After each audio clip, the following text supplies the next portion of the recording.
Om Tat Sat. Thank you for watching this session. Today we will be learning the verse 1 from chapter 1 of the Bhagavad Gita. Before we begin, let us join our palms and pray to all the gurus, all the teachers. As today being the auspicious day of the Guru Purnima, let us bow down to all the teachers who have helped us to learn wisdom. It could be divine wisdom of the Gita, of the Upanishads, or it could also be wisdom related to worldly affairs in our profession, in our work, as they all help us to grow in our life. So, on this day of Guru Purnima, we pray that our mind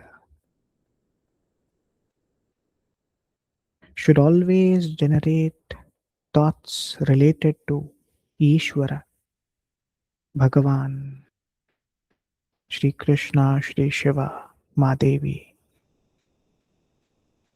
Our thoughts, our emotions, everything should be attached only to them.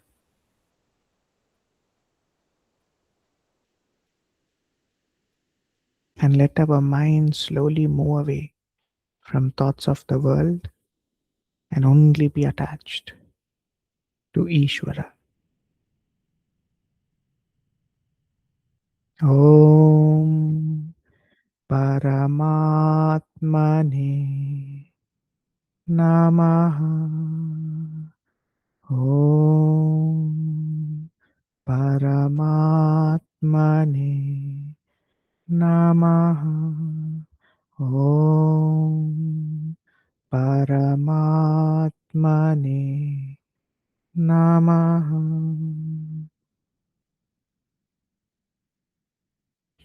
Today we start with the verse 1 from chapter 1 of the Bhagavad Gita. To study the Bhagavad Gita and to also watch the recordings of all the sessions and every verse, I will request you to visit the website, which is Vedānta Gurukulam.org. And this will also be shared in the group which you all are in.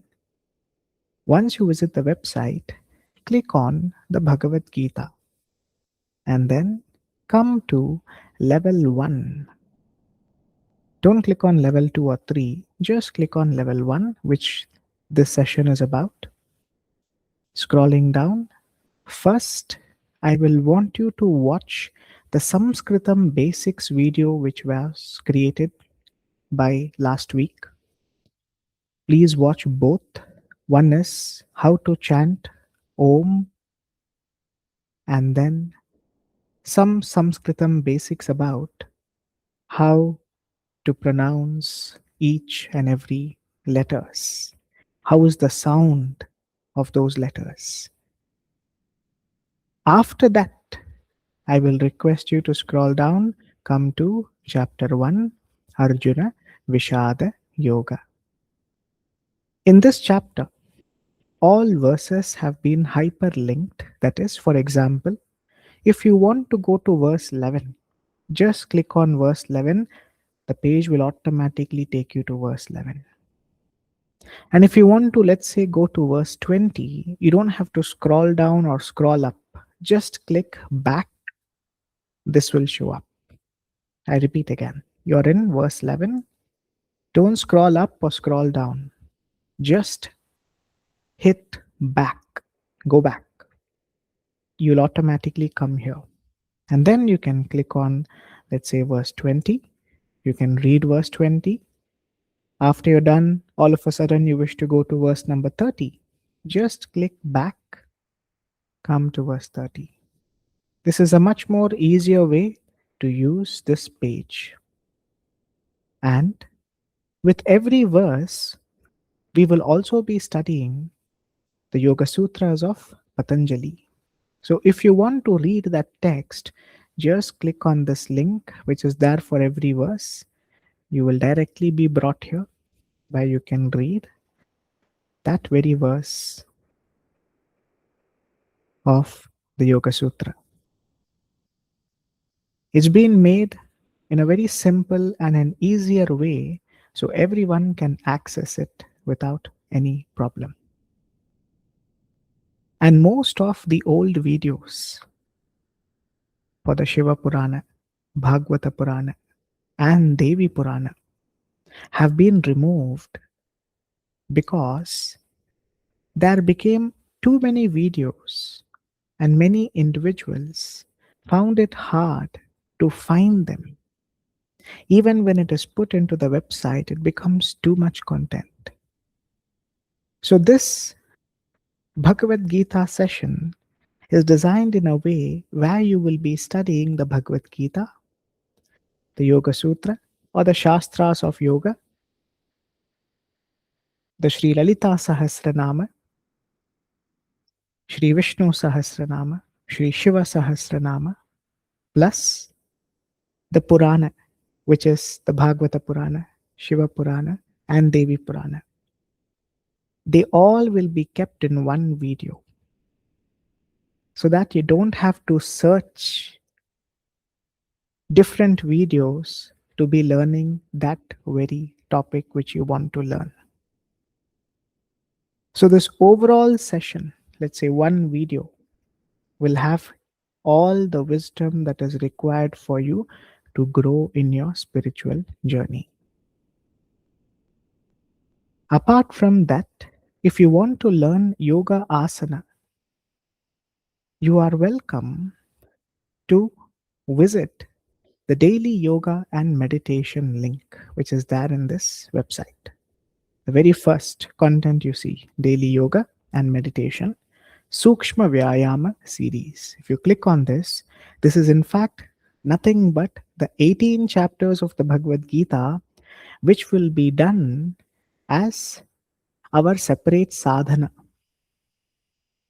For example, currently we are doing sadhana 1, which is chapter 1 of the Gita. If you come over here, you'll be able to see the videos being uploaded. Click on those videos and you will be able to watch the asana practice for that day. And you can apply it in your daily life. I will highly recommend you to try this, as this is a very meditative practice that we do. Sūkṣma Vyāyāma. Initially, we begin with Sūkṣma Vyāyāma before we enter into asana. So for sadhana 1, 2, 3, mostly it will be only Vyāyāma, which is more like movement. It is very useful. Please watch it and practice it during your free time along with the study of the Bhagavad Gita. So we come to chapter 1, which is Arjuna Vishada Yoga. Let us begin with the study of the very first verse of this beautiful chapter. In the Bhagavad Gita, there are a total of 18 chapters, in which the very first chapter you see is titled as Arjuna Vishada Yoga. The translation of this is Arjuna is confused. He is in a state of confusion. He does not know what to do after entering into the battlefield. Should I get into this battle or should I leave this battle? So the best way to understand this is to see ourselves in the perspective of Arjuna. See, each and every one of you are that Arjuna. This battle is the battle which takes place within our mind. The Pandava and the Kaurava, they both can be seen as the positive thoughts and the negative thoughts which constantly have a battle within our mind, and we are confused because of them.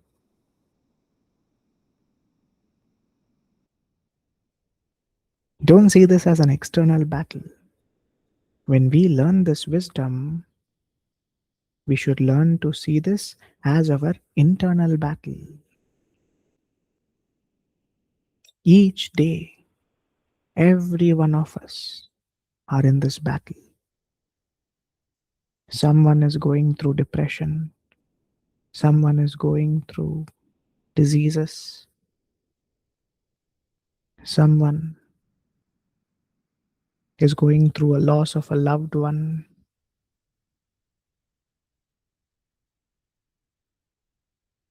When you look at the lives of people, we learn that each and every one is already in a battle. We don't need to go searching for a new battle.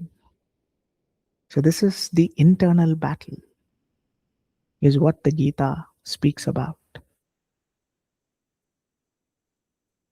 I again repeat, I will highly recommend you to see yourself as Arjuna,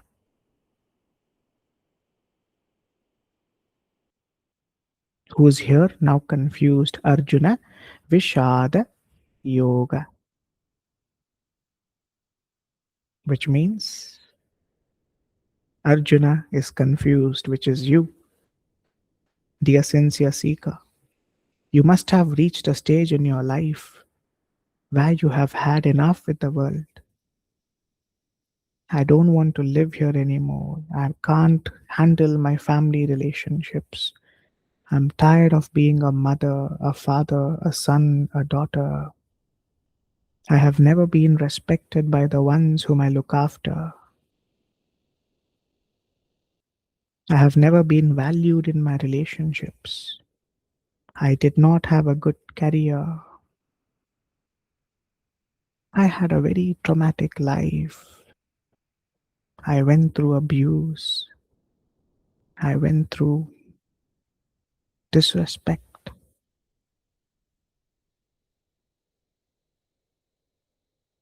If you had experienced all of these or some part of these, now you are in a state of your mind where you have had enough with this world. I want to quit. That is the time when the Bhagavad Gita comes to your rescue. This wisdom finds you. On this auspicious day of Guru Purnima, I would also like to convey this, that when you are ready, the Guru appears. The Guru here is in the form of the scripture, not just a human being. In the form of the scripture, this appears. It teaches us that Ishvara, this wisdom of the Bhagavad Gita, is the wisdom of that divine creator who we call as Ishvara.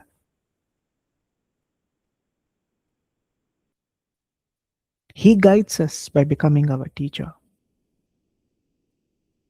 So if you're someone who has been through tremendous pain, mentally, emotionally, you have lost all your interest in living in this world. You've had enough. People whom you trusted betrayed you. People who you also thought as your teachers might have let you down. Unfortunately, that is how Kali Yuga is. The current age that we live in, unrighteousness is much more than righteousness in the society. If you've been through all of this, then don't worry. The wisdom, what you will be studying from here, from now, from today, will give you hope and the strength to continue living here without being disturbed. That is what is Arjuna Vishada Yoga. In short, this Arjuna is each and every one of you who have lost that hope and has now taken the refuge in the Bhagavad Gita to get back that hope to live in this world. So, dear sincere seeker, my request from you is very simple. My ask from you is not for money, not for donations, not to share this video, not to promote these sessions, nothing. The best gift what I can ask from you on this day of Guru Purnima is for you to sit properly in a meditative posture, if you can, on the floor, on a chair, wherever you're seated. Properly pay full attention towards the entire session. Watch every video which will be uploaded. So if you click on verse 1, verse 2, next to these Yoga Sutra, here I will be uploading the video. Watch those videos. Do the entire study of the Bhagavad Gita slowly and steadily.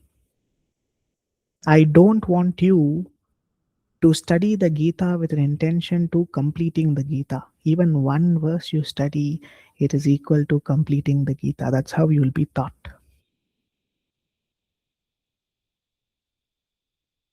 So don't study this thinking I will complete this soon. I'll do 3 verses a day, 4 verses a day. Don't. Because some videos will be for 2 hours, some for 3. You need to maintain a balance. So it doesn't become too much on you. At least 1 video a day you watch, 1 verse a day. This is what is being requested from you on this day of Guru Purnima. Every day, starting from today, click on 1 verse, whichever verse you are studying, watch the whole video. That is more than enough. With a true intention, with a true heart, that is longing for change, that is longing for peace, if you properly listen to this, it will transform your life forever. Usually, whenever we watch videos, we see people saying like, subscribe, do this, do that. From you, what I ask for is none of these. It's of no use. The money you give is of no use, to be honest. It'll go away. It'll fade away. It won't be here forever. So I don't want that.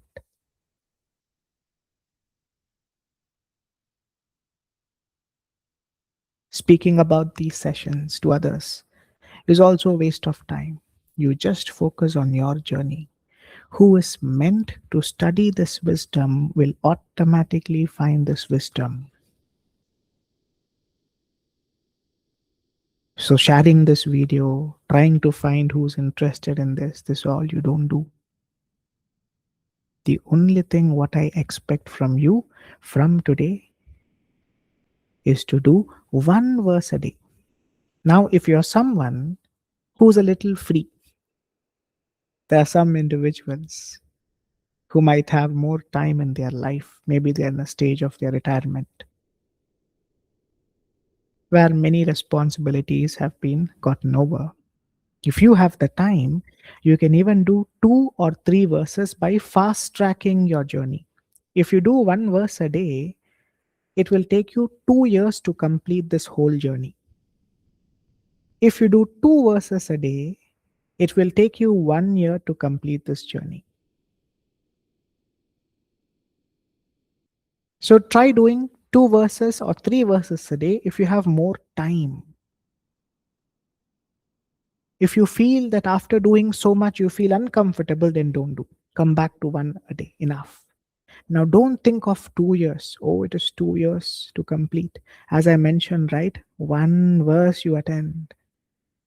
It is equal to understanding the whole Gita.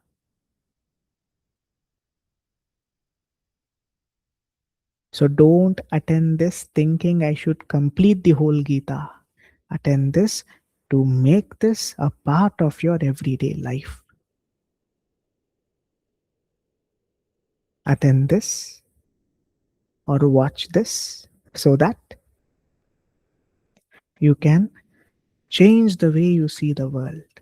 And all these sessions are recorded, they are pre recorded, and they will be kept so that there is better clarity in every video which you will be watching. So let us begin today with the very first verse. So I've given a brief introduction how I want you to watch this and what is Arjuna Vishada Yoga. Who's Arjuna? Dear sincere seeker, it's you who's listening to this, who's lost all hope. Everywhere there's a scam. Even people who pose as gurus scam us these days. Institutions, our loved ones betray us. When all has left you, when all has given you so much pain in your life, now you feel I've had enough. I can't do this anymore. I can't take this anymore.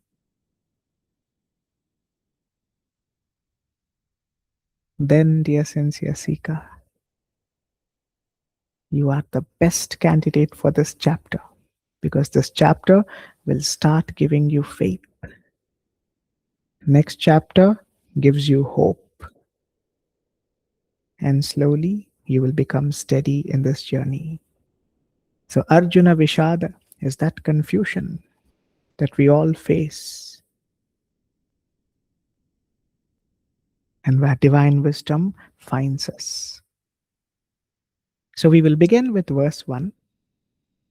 Verse 1 of chapter 1 is Dhritarashtra Uvacha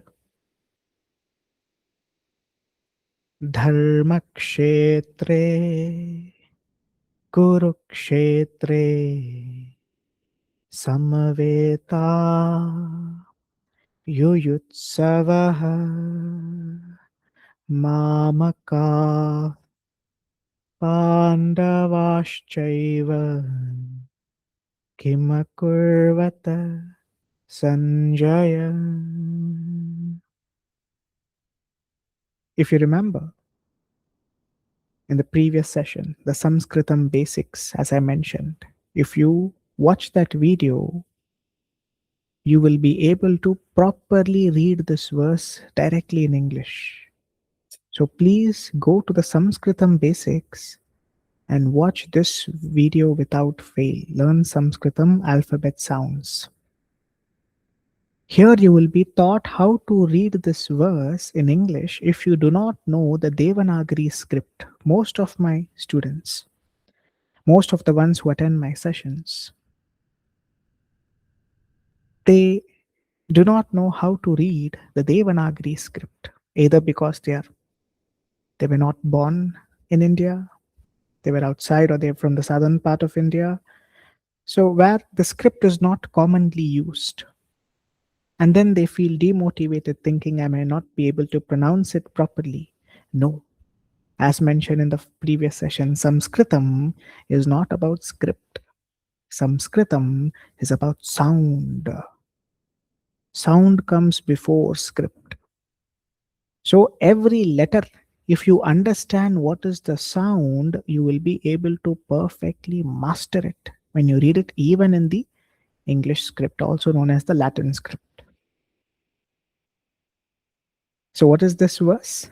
Dhritarashtra Uvacha Dharmakshetre Kurukshetre Samaveta Yuyutsavaha. Let us learn what is this first meaning. Dhritarashtra. Dhritarashtra is the blind king of Hastinapura. And Uvacha. Uvacha means said. Dharma kshetre. In the field of dharma. Kurukshetre. In Kurukshetra. Samaveta. Having assembled. Yuyutsavaha. Desiring to fight.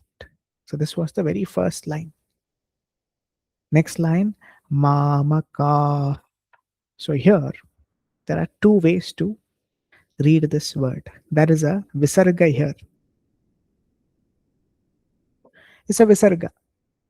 So, to perfectly match that sound, you will have to pronounce it as mamaka, because the next is a p. Based on the next letter, the sound of the visarga can be, it usually changes. The exhalation, mamaka. So I hope you can hear me properly. I'll turn off the noise cancellation and I'll turn it back on soon, so you can properly hear that. Mama calf, mama calf. You see? Don't say p. Mama calf. Pandavaschaiva. Kimakurvata Sanjaya. If you do not want to apply the visarga, visarga is just an exhalation. Mamaka. That is also fine. It's just that when you're reciting it fast, it'll become a little uncomfortable. But when you're just doing one verse a day, you can just focus on the base sound of the visarga, which is mamaka. Or if you want to match that perfection, mamaka.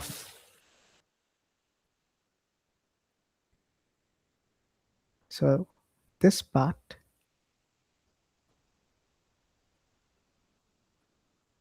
is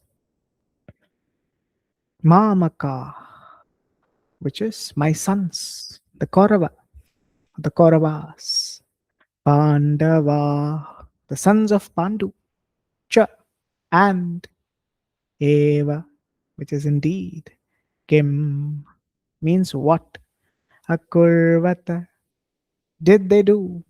Sanjaya, oh Sanjaya. So what does it mean overall? Dhritarashtra said, oh Sanjaya, after my sons and the sons of Pandu had assembled on the field of Dharma, Kurukshetra, desiring to fight, what did they do? This is what the very first verse means. The meaning of Dhritarashtra Uvacha Dharmakshetre Kurukshetre Samavetayuyutsavaha Mamakaf Pandavaschaiva Kimakurvata Sanjaya. Dhritarashtra is asking. Dhritarashtra is in fact the father of the Kauravas.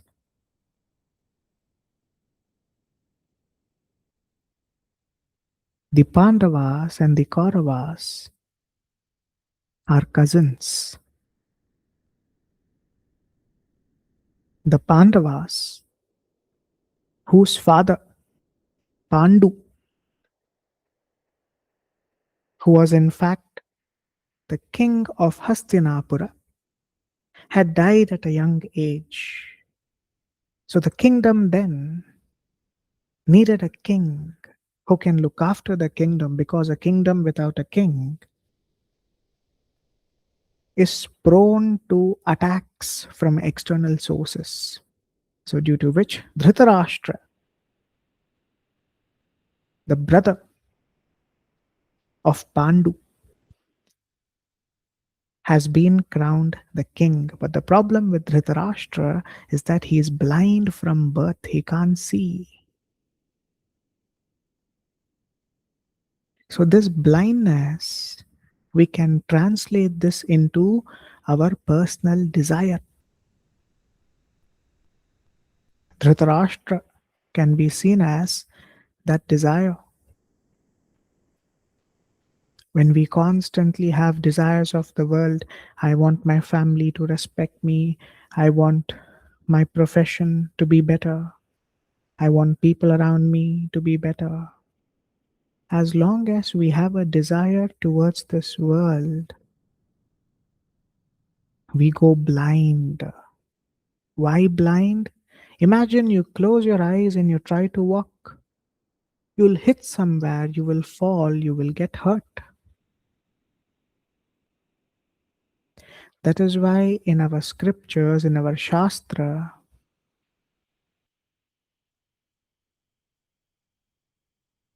every spiritual seeker is encouraged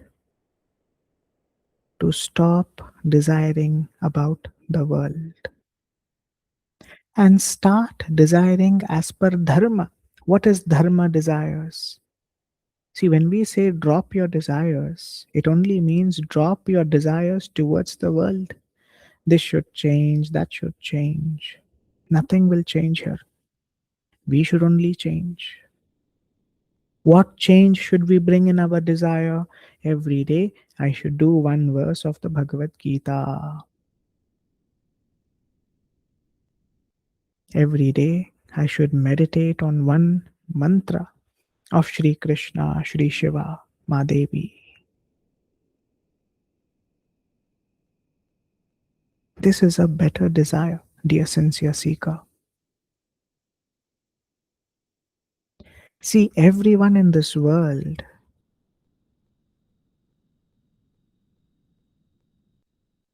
whatever they do, they all begin with a good desire for the welfare of the world.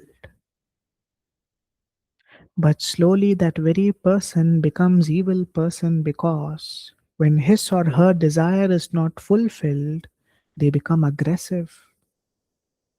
When desires are fulfilled, what do? They create greed. We want more. When desires are unfulfilled, what do? They create anger. That is why, dear sincere seeker, don't go blind. Dhritarashtra here means those blind desires which we have, or desires which make us blind. Imagine you close your eyes and you walk. You'll trip somewhere, you will fall, you'll get hurt. Like that, desire for the world. I wish to have a better family. I wish to have a better surrounding. Stop desiring, it will not happen. What will happen is only what is meant to happen for you based on the karmic reactions which you're burning. So accept. This is what we call in the yama and niyama the very first rule. And a very important rule is to live a life with santosha. Santosha is cultivating contentment by remaining satisfied with whatever we have. Be satisfied with your spouse, your children. If you're married, grateful. Unmarried, grateful. Whatever position of life you're in, just be grateful. Santosha. If you have a house, the grace of Sri Hari. If you don't, that is also the grace of Sri Hari. You might think, what? Why? Why shouldn't I have a desire for a better life? See, dear sincere seeker, like a father and mother who always wants the best for the child, you are the child of Sri Krishna, Sri Shiva, Ma Devi. They will only want the best for you. They will never want to see you suffering.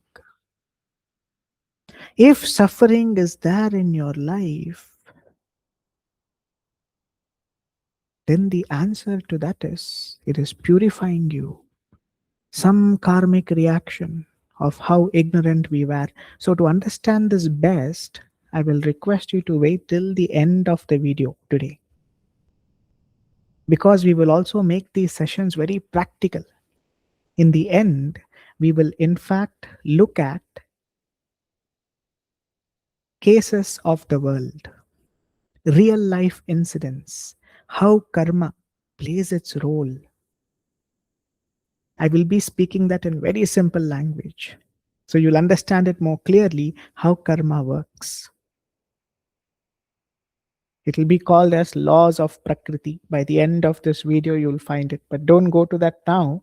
Now just stay on this. Desires are the reason why we suffer.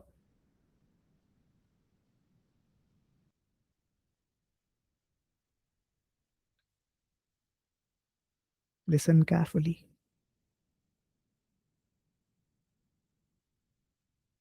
You who are listening to this,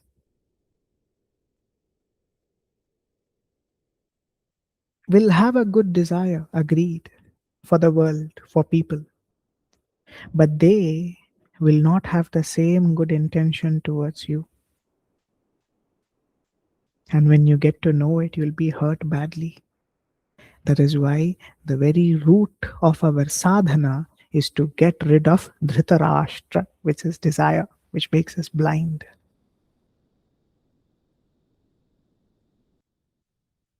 Dhritarashtra is that desire or desires itself. I want a better family, better house, better profession, more income. No, leave it, leave it. As long as you ask for them, you'll be in pain now. That is what has put you into pain till now. Learn to be in santosha. Be satisfied. This is enough for me. I have enough. So that is Dhritarashtra. Uvacha is said. Dharma kshetre. In the field of dharma. What is the field of dharma? Dharma kshetre here can be seen as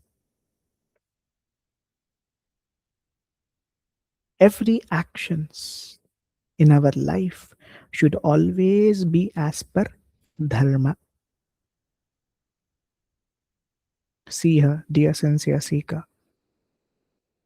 Whatever name, fame, relationships, whatever you have, power,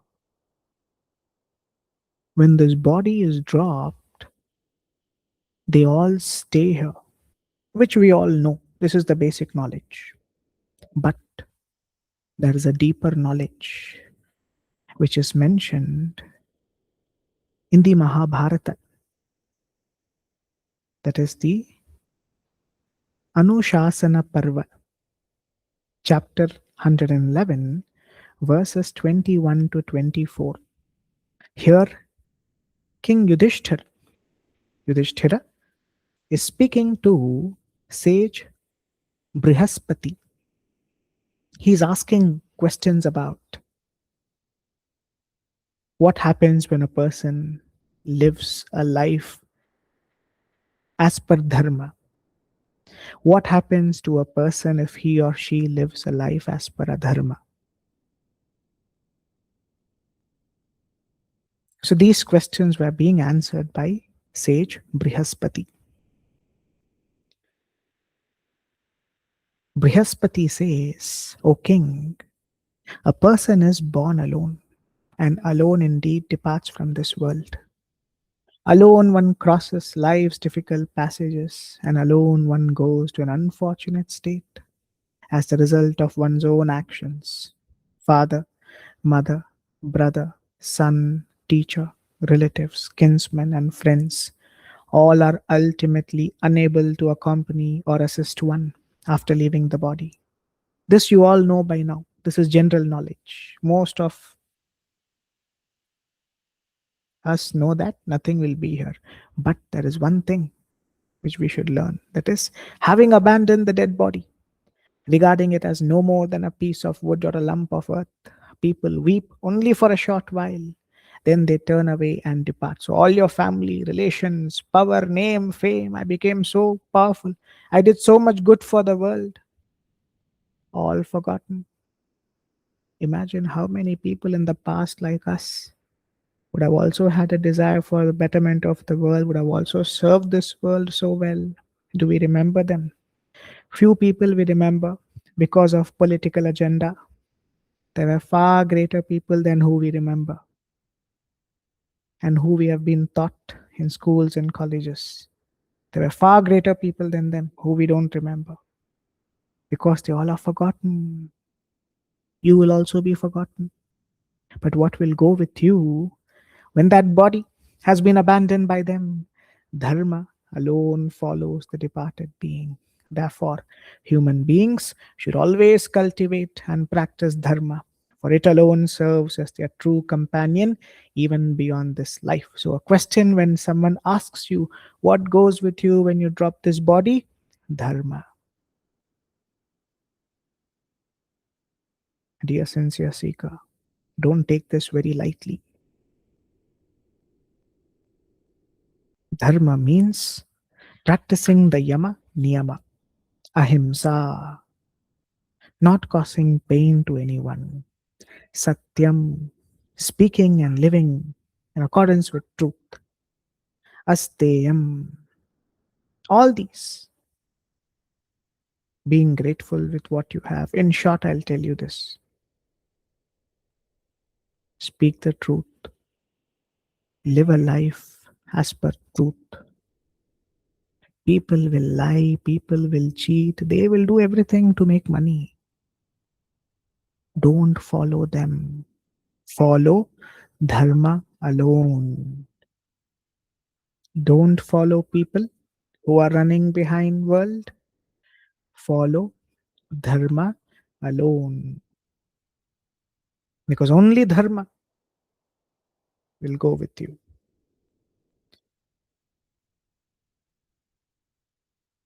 If you do adharma, that will go with you. If you have lied, if you have cheated, if you have hurt, you might be thinking, no, I don't think so.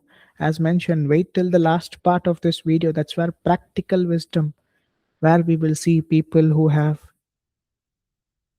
hurt others, people who have cheated others, what is their fate. Like how a law or a lawyer or a judge decides the judgment of the convict, we will decide the judgment of that person who walks on the path of adharma as per Mahabharata itself. The next conversation conveys that what happens to adharma. So this is dharma. What will leave with you, dear sincere seeker? Dharma alone. So always let your mind become dharma kshetre. In the field of dharma. What is the field of dharma? Your mind, which is kurukshetre. Kurukshetre. In Kurukshetra. See, Kurukshetra, generally when people translate, they speak about the physical place. But remember, our scriptures are far beyond a physical battle. All our scriptures usually have a deeper meaning when studied properly. Kurukshetra is not like any external place, it is the Antakarana, which is what will be taught in the Yoga Sutra when we enter verse 2. When you see here in Yoga Sutra, verse 2, Chitta, the Antakarana is called as the Chitta in Yoga Sutra. So, this is the mind, intellect, ego, and the Chitta, the memory field. So, what is Kurukshetra or Kurukshetre? Is your Antakarana, the mind, intellect, ego, and the Chitta. Keep them pure, keep them in line with Dharma. When a person decides to hurt others, where do these intentions come from? The mind. It doesn't come somewhere from outside. If I want to cheat you, if I want to lie to you, if I want to hurt you, where do these intentions come from? the Antakarana. That is why Kurukshetra is that Antakarana. Keep it pure. Live as per Dharma. Then you will be saved. If in this Kurukshetra, if in the mind, you're constantly generating, lying, cheating, people are like this, I will also be like this. Dear sincere seeker, see here. I very clearly showed you the verse 21 to 24. What follows us after we drop this body? Dharma. If you're going to follow people that they are lying, cheating, hurting, harming, this is their behavior, this is their speech, then don't at last moment go and complain. These people were like this, so I became like this. An adharmi is an adharmi. There is no justification for a liar, for a cheater. You will be punished. As mentioned, wait till the end of the video. You will never in your life walk on the path of adharma. You will start getting afraid just with the thought of adharma. When you know what Prakriti does in its court, it will not just hold you accountable, it will rip you apart, where there'll be no more courage to do anything wrong. So Kurukshetra is the Antakarana, the mind, intellect, ego, and chitta. Make them pure as per, always filling it with dharma. Yuyutsava. Oh, Samaveta. Samaveta is having assembled. If you don't generate dharmic thoughts, your antakarana will have all negative thoughts assembled. Currently, what is in our mind? Lying, cheating, hurting, harming, speaking ill of others. Hey, what this person knows. Belittling others, looking down at others. This is what are assembling in our mind. The army of adharma. Yuyutsava, desiring to fight, which means in our mind, these thoughts are always desiring to make us do adharma.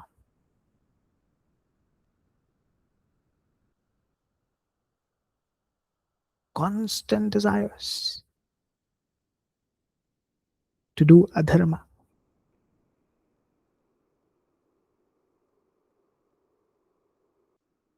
Desire is the evil force which is destroying us. It destroys no one else, no others. It destroys us.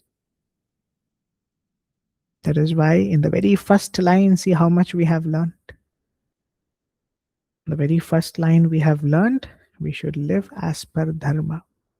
That Kurukshetra is the Antakarana, mind, intellect, ego, chitta.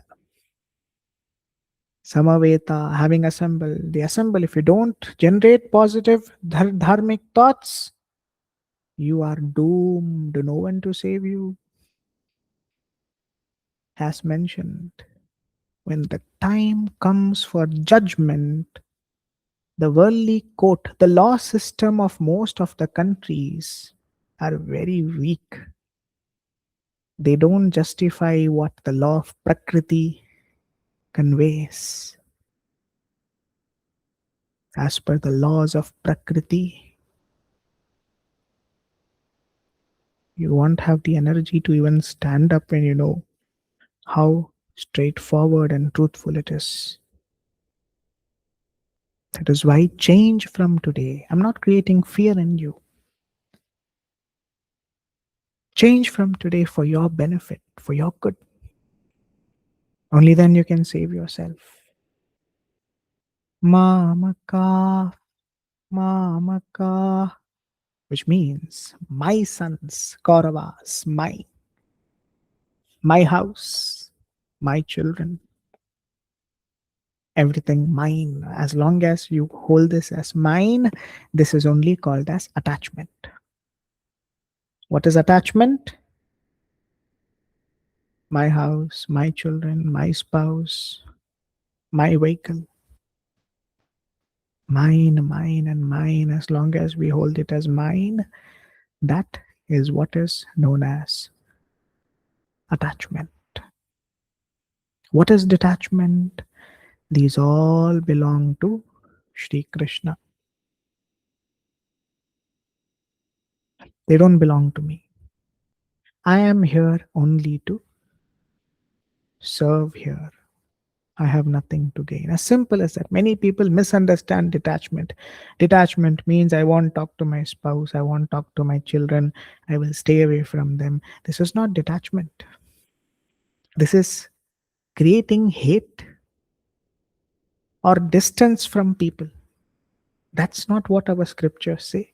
Detachment is very simple. Stop accepting things as yours. That's it. But we don't stop loving our family. Saying that I no longer love my spouse, I no longer love my children. That's not detachment. You've got some mental issues. That's definitely not detachment.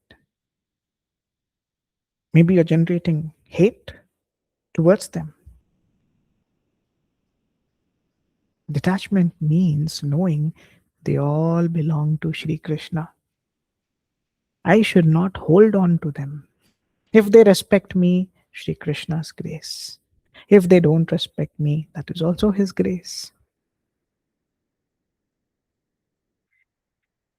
Mamaka, mine. So this word teaches us stay away from the thought of mine.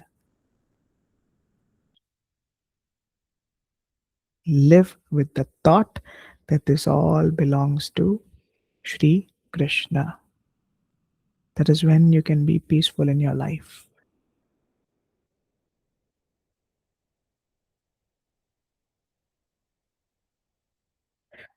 So, and Kaurava. The Kauravas can also be seen as those negative thoughts. Remember the Kurukshetra, the mind?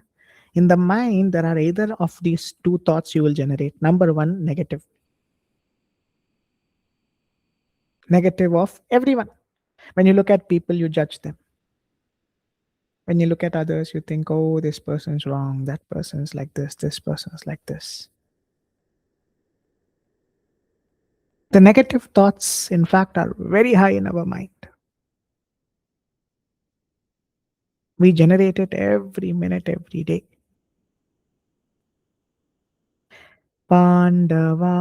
Pandavas can be seen as the positive thoughts. I should be a good human being. I should do good for the world. I should not hurt anyone. I should not harm anyone. These are good thoughts. There is always a conflict within the positive and the negative. Sometimes we notice that negative overpowers positivity. Today you might be thinking, let me do something good for the world. Tomorrow, the same mind will say, what are you doing good for the world? It's of no use. No one will change. Like this, the mind itself will tell you something, it will stop you from doing good. This is what we call as the guna. As per Sankhya philosophy, we all are governed by the three guna. Sattva guna, the mode of goodness; Rajoguna or Rajas, the mode of passion; Tamas, the mode of ignorance. The mind is always attached to these three modes of nature. So, for a spiritual seeker, it is important that we rise above positive and negative. You may question then, what is above positive and negative? Divine thoughts. What are divine thoughts? When you close your eyes, in your mind, there should be an image of your Ishta Devata. Om Paramatmane Namaha. In your mind, there should always be an image of your Ishta Devata, Whoever you believe in, again, it's a very simple thing. It's not that because you read the Bhagavad Gita, you study the Bhagavad Gita, now you should start worshipping Shri Krishna. All other devatas you forget. These all are 5-year-old brains. They all are the same. You worship Shri Shiva. You worship Ma Devi. You worship Shri Murugan, also known as Kartikeyan. Or you can worship Shri Ganesha, Shri Hanuman. They all are the same. There is no high, low here. Have them in your mind. When you have them in your mind, that is when you will be able to then perform a divine action. Your actions become divine, your thoughts become divine, your behavior becomes divine.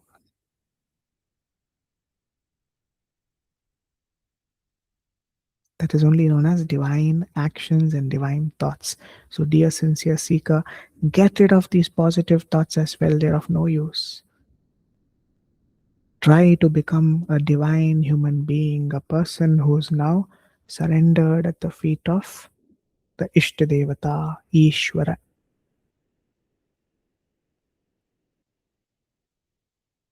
Just surrender. Surrender again means trusting, believing, having faith that Dharma will safeguard me.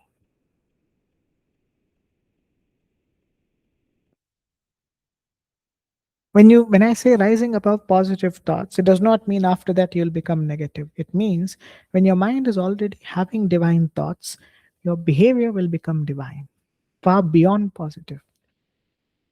So, Mamaka, my sons who are Kauravas, Dhritarashtra is asking, what are my sons? Which are the negative thoughts, desire. The desire is asking, where are negative thoughts? Because what is the basic desire we have negative? This person has more money, more wealth, more name, more fame. First children of desire is negative thoughts. Second children of desire is positive thoughts. The children of Pandu. Because this will also trap you. They all are under the influence of the guna. That is why when you generate divine thoughts, how can you generate divine thoughts? Meditate, learn the scripture, silence the mind, then they come. Simply in a second, it won't come. Oh, yes, I'm having divine thoughts. It takes months, weeks, and years of effort. True effort is what will generate divine thoughts in you, the divine intention in you. Cha means and, eva, indeed. Kim, what?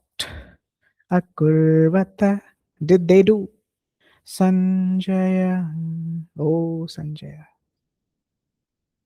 So this is the very first verse. You see, in this first verse itself, we have learned so much. So, as mentioned, in this journey of the Bhagavad Gita, one video alone you watch truthfully, you've completed the whole study of the Gita.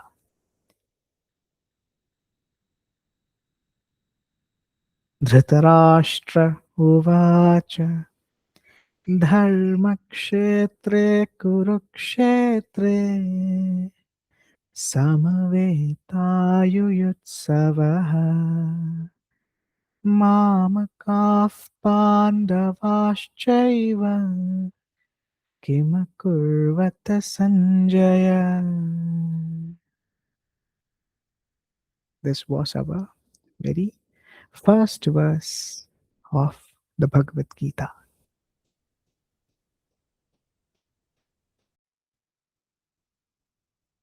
Next, we move to the very first verse of the Yoga Sutra, the Yoga Sutra of Sage Patanjali.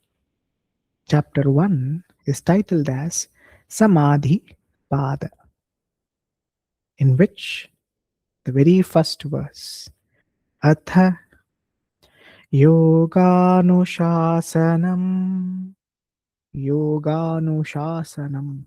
What it means is atha, now. Yoga, the study of yoga. Anushasanam. Anushasanam is the authoritative instruction or the systematic teaching. So when yoga and Anushasanam are joined, they become Yoganushāsanam. That is how the whole word becomes. Both words are combined into one. And remember to call yoga as yoga. Don't call it as yog. Yog is a very modern dialect of many modern regional languages which we speak. In Sanskritam, you should address yoga as yoga fully. Only then you're completing that word. If you say yoga, you're not completing that word.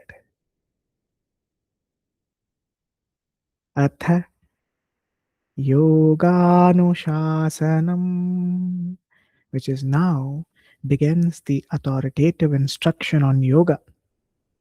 What is yoga? The systematic teaching which leads us to our true nature. See, there are many translations for yoga. Some will say yoga is moving from lower consciousness to higher consciousness. Some will say yoga as being calm, focused. Some can translate yoga as treating happiness and distress alike is a state of yoga. Some say the union of the lower consciousness with the higher consciousness is said as yoga. There are many translations which we can give, but the simplest and the easiest translation, see, all are correct. They are actually as per the Shastra. What all I told you now, right? They all are correct. But the simpler, if you ask me in one short sentence, I don't want so many, just give me one. Yoga means that which takes us to our truest nature, which reveals that truest nature of who we are. We are the Atman, that consciousness, Brahman. It reveals it.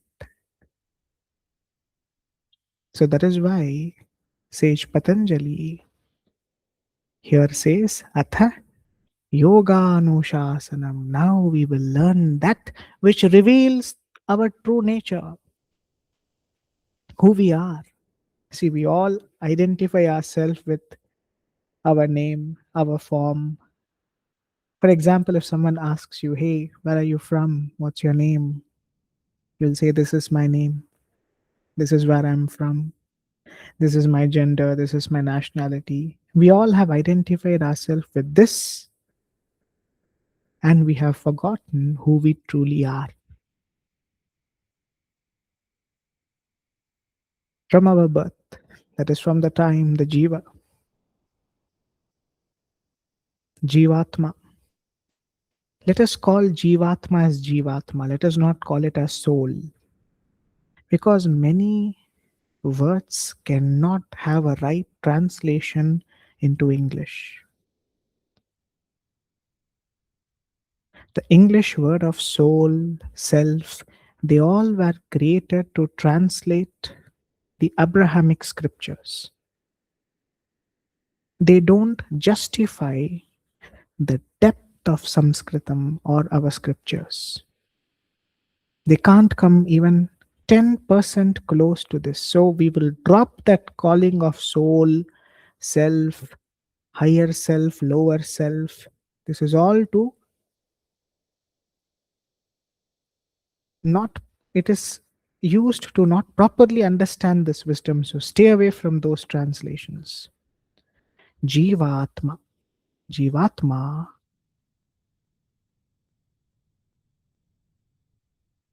is where the identification of the body takes place. Now, this is me.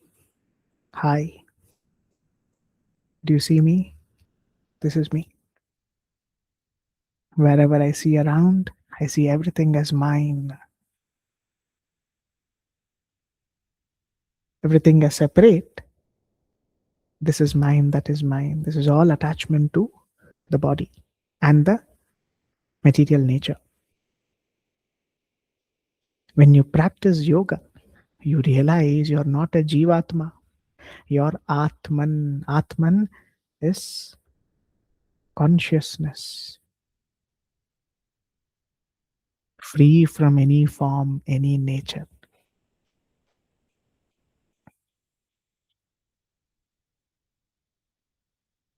So we practice yoga, we learn yoga so we can understand our true nature of being Atman. I will not speak about Brahman here because that's for level 3.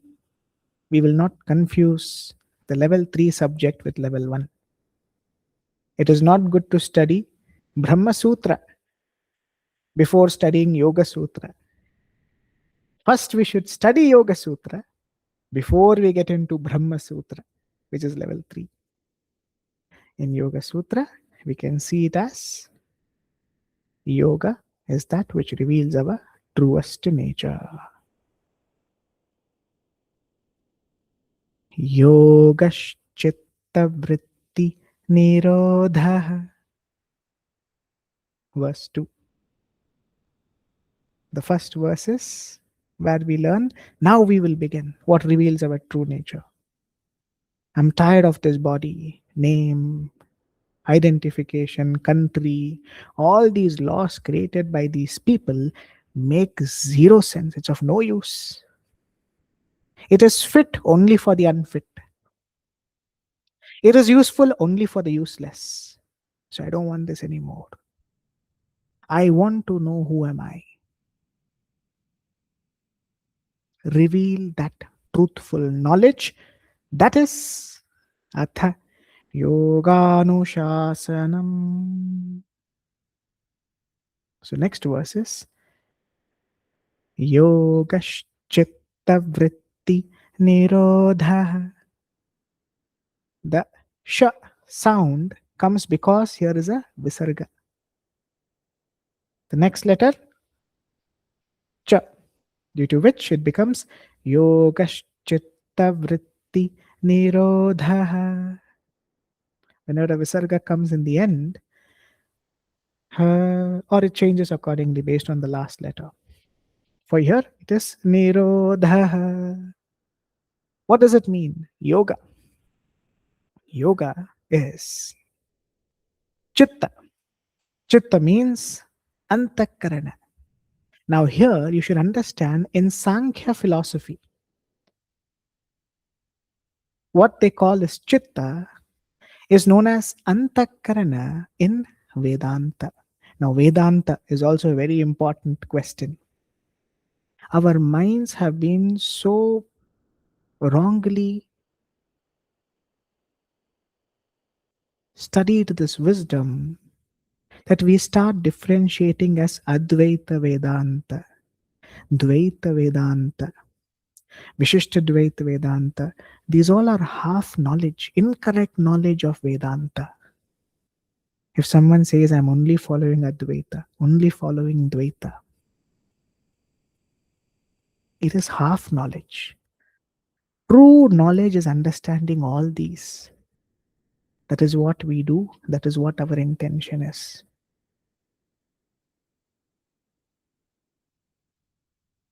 We should understand everything. When you properly study Vedanta, Vedanta is Vedanta. Let us not split it as Advaita Vedanta, Dvaita Vedanta. That itself shows we have fallen as a practitioner of yoga. Vedanta is Vedanta. That's it. Vedanta means that essence of the Veda, which conveys the ultimate truth. Now, why should I say the ultimate truth is this, that? It is truth alone. And to understand that truth, we should definitely understand what this creation is. What is our relationship with this creation is, which is what this Gita study is intended to do. We will understand Dvaita, Advaita, all these philosophies. So from today, drop these words, Dvaita, Advaita, Vishishta Dvaita. It is just Vedanta. Let us not split this. If you say you're one, following just one, you're half knowledge. Vedanta is full knowledge of the truth, which covers all these topics if you study properly. So Antakarana. What is Antakarana? The inner instrument comprising of the Manas, which is translated as mind, Buddhi, intellect, Ahankara, ego, Chitta, the memory field. Memory field is where all those samskara and vasana, slowly they come back up. Vritti, modifications. Nirodha, cessation or quietening. So what is the meaning of this verse? The meaning of this verse is yoga is the cessation, that is quietening of the modifications of the chitta, the inner instrument. In Vedanta, this is understood as the antakarana, comprising manas, buddhi, ahankara and chitta.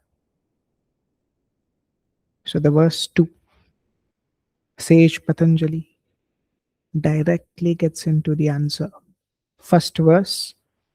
Now we will start the study of yoga, which is understanding our true nature.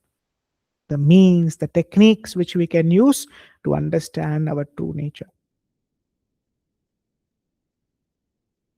And verse number 2, he clearly says yoga is the quietening of the modifications of the chitta or the antakarana. What does this mean? Quietening, cessation. See, as you are watching this video, be truthful and be honest to yourself. Where all did your mind go? What all did your mind think of? For a second, you would have thought of what's happening in the neighbor's house, or what is that sound? Or you'd have turned here, turned there. These all are the indications that the mind isn't calm. You might find, oh, this session is so slow, boring. Because the mind has become so much attached to rajas, passion, which is always being over hyper,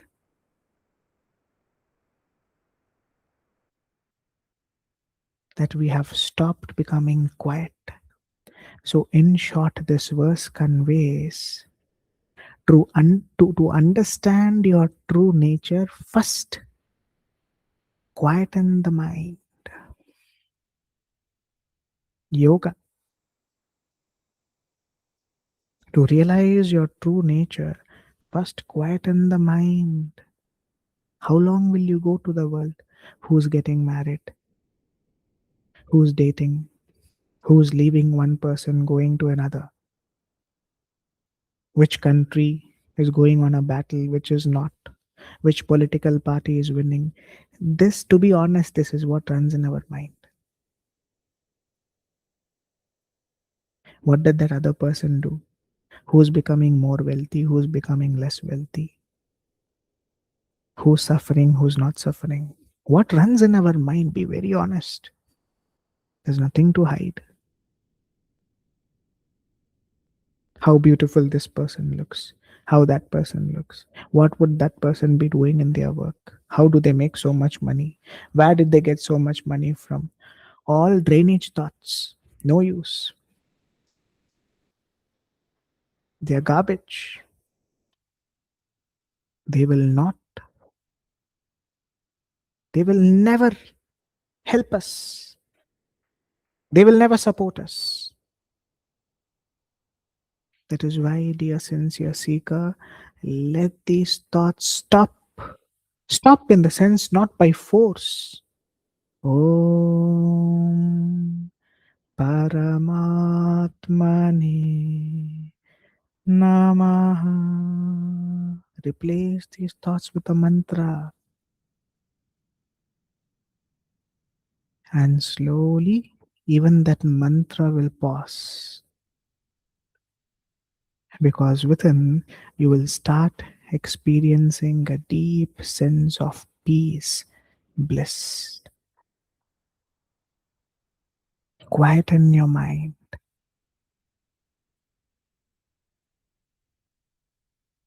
Quieten your mind from all these vrittis. Vritti are these modifications. Modifications means they keep entering like waves.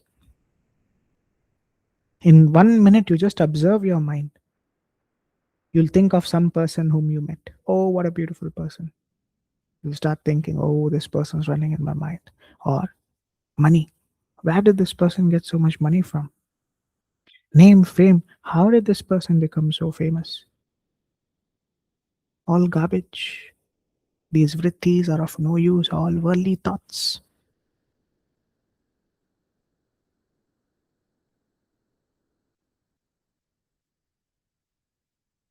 Don't attach yourself to them, they're of no use. See, till today, what have they done to you? Have they uplifted you? Have they given you peace? Have they given you bliss? No. Then why run behind them, dear sincere seeker? Why?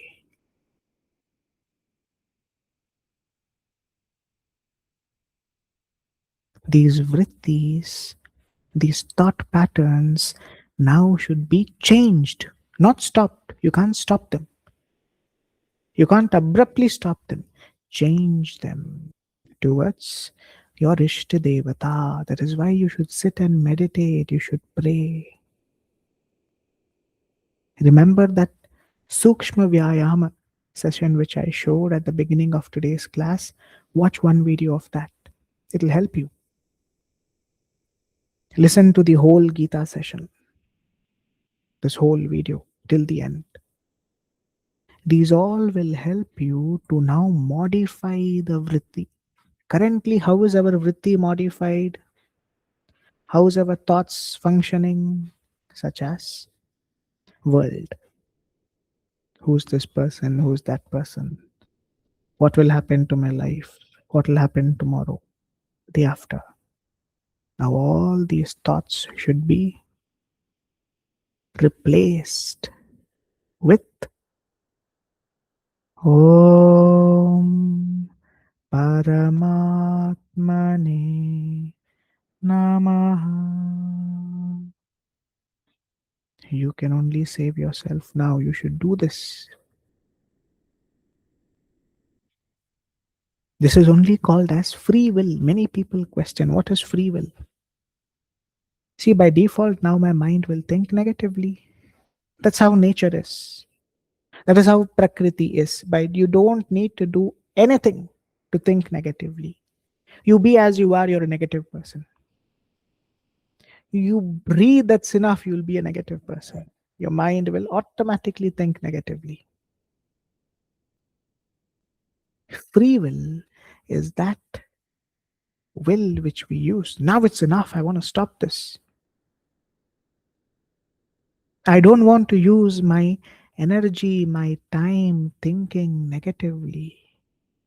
I want to use my energy and time thinking of Ishvara.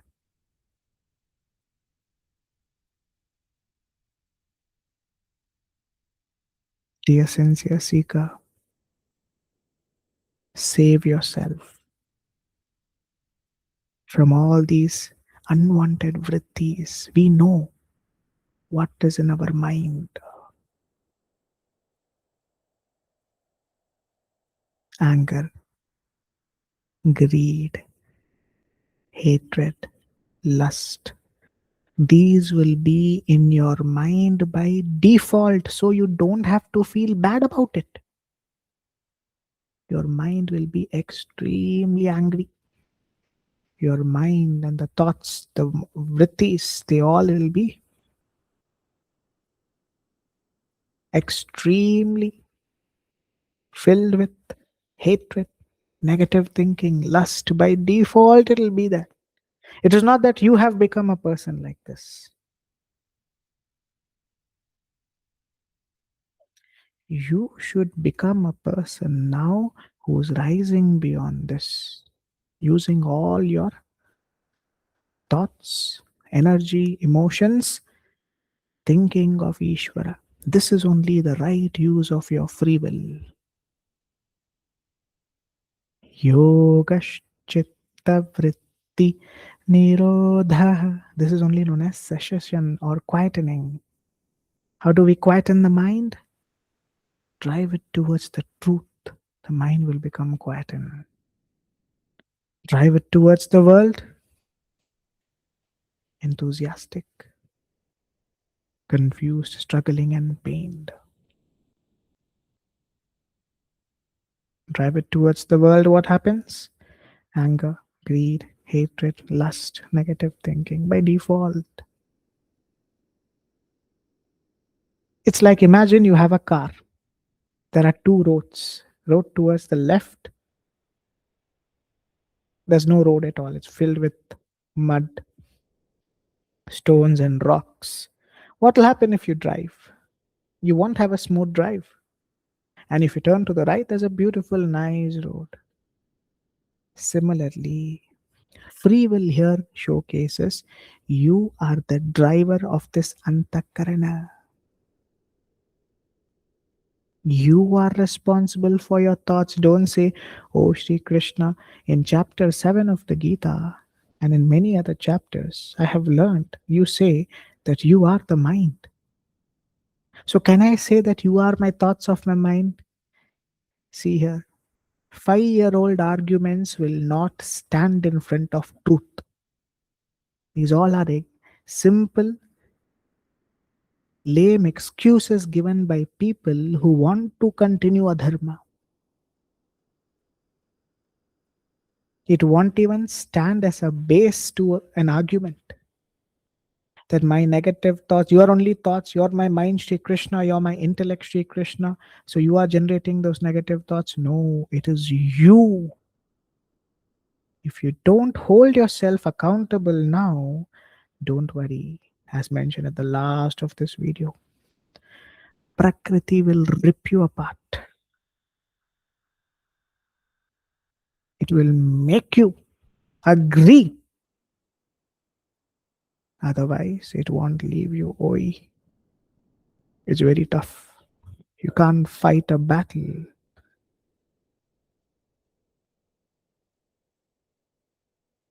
with a stick, with someone who has the force to destroy you. That is why control your thoughts, control your emotions, bring an end to ignorance from today. As mentioned, whatever happened till yesterday, it's okay. From today, from now, bring a change into your life. This is what will help you get into the state of yoga.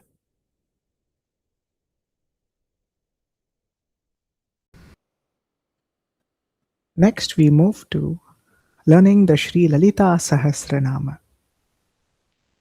Remember, as mentioned at the start of this session, earlier on, we would learn the Sri Lalitā Sahasranāma, the Purāṇa, the Bhagavad Gita as separate videos or as separate sessions. The intention behind learning it the way how we are learning it today in one session is to help you to easily manage your learning so that you don't have to get confused trying to find out where is the video for the Sri Lalitā Sahasranāma or for the Purāṇa. So this is a much more easier way for you to study in a more impactful way. In the Sri Lalitā Sahasranāma, it is recommended that before you start reciting the entire verses, it is recommended to know the Bija mantra, the sound that created this creation, the sound of Ma Lalita Parameshwari, which is what we will be learning today, before we move to the Nyasaha portion in the next session. So today, we will be learning this very beautiful Bija mantra, which is Om Aim Hreem Shreem Shri Matre Namaha. Listen to again very carefully. Remember the introduction session of Sanskritam Basics. I had mentioned how Om, from Om comes everything. Like that, all these sounds, Aim, Hreem, Shreem, these are very powerful sounds that tap into the source of this creation. So whenever you chant this, this can also be as a standalone mantra meditation. This can also serve as a standalone mantra meditation. You can meditate on this entire mantra alone. It is said to be very powerful. Om. Repeat it with me or after me. Om. Aim. Hreem. Shreem. Shri Matre Namaha. Listen again. That ending should be perfect. The rhythm has to be perfect to start finding changes in you. So listen very carefully.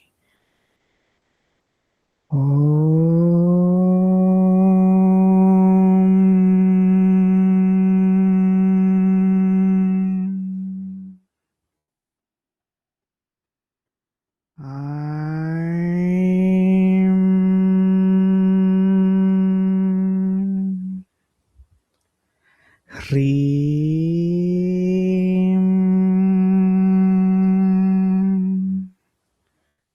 Shreem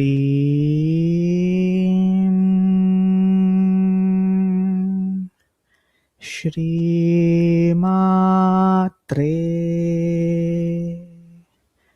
Namaha.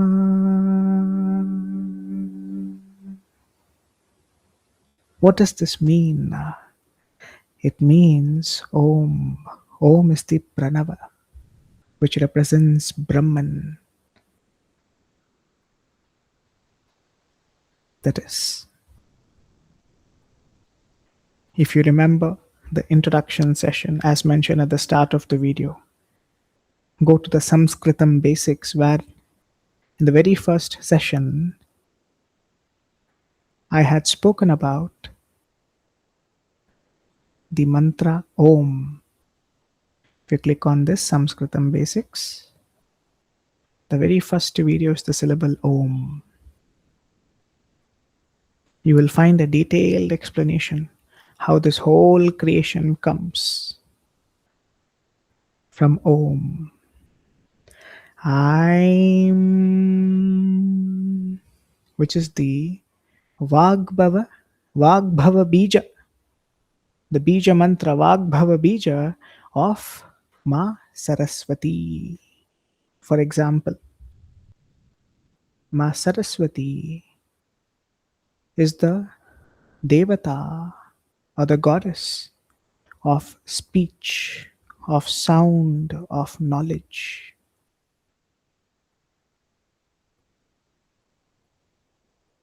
So, through this mantra, I'm just the sound. You will attract her causeless grace. Knowledge in you will awaken. Wisdom in you will awaken. Proper wisdom. Proper wisdom means I'll give you a small suggestion. Listen to this very carefully. Many people ask me to recite the Sri Lalitā Sahasranāma or to learn the Bija mantra. Do we need to be initiated by you? Or do we need initiation for this from anyone else to recite the Bija mantra? What is the answers that you might all be having in your mind? By default, you all will say yes. That is how the creation, that is Kali Yuga, has modified your mind to think exactly opposite to what is the truth.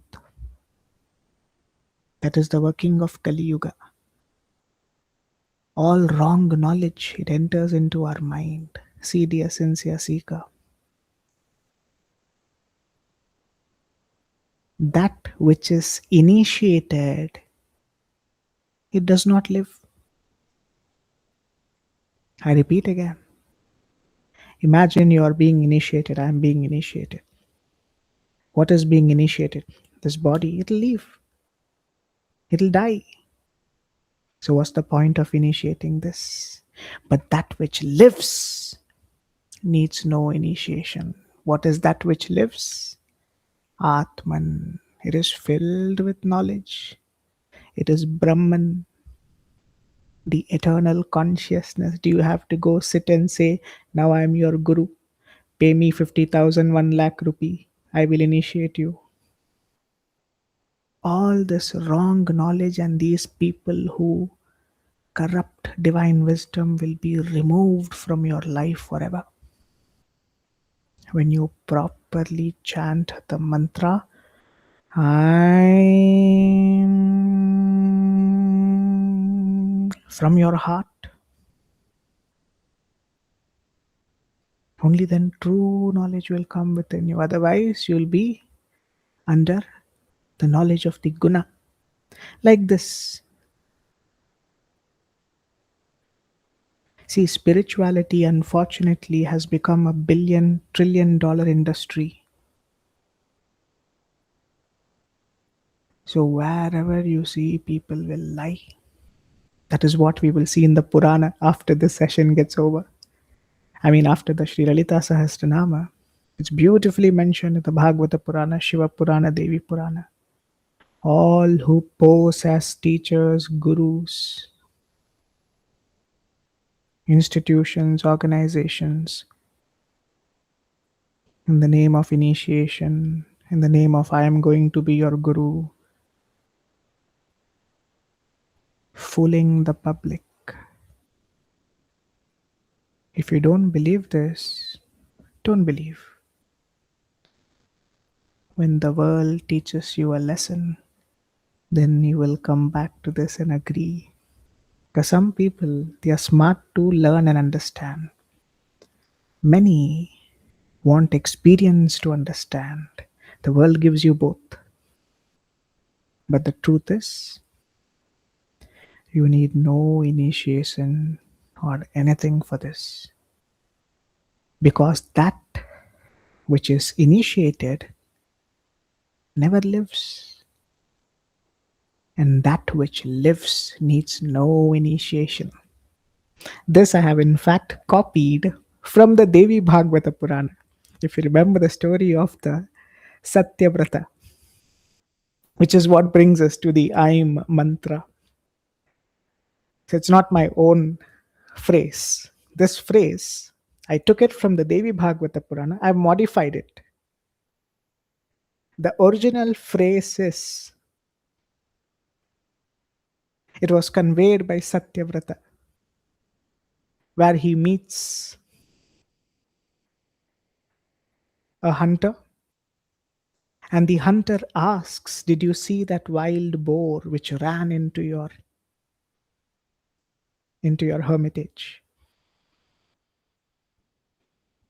And Satyavrata responds to him as,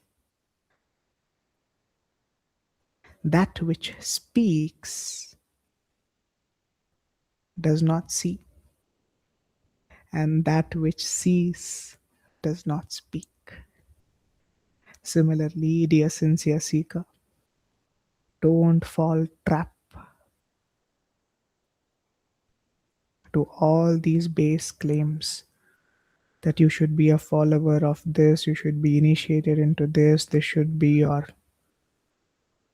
following.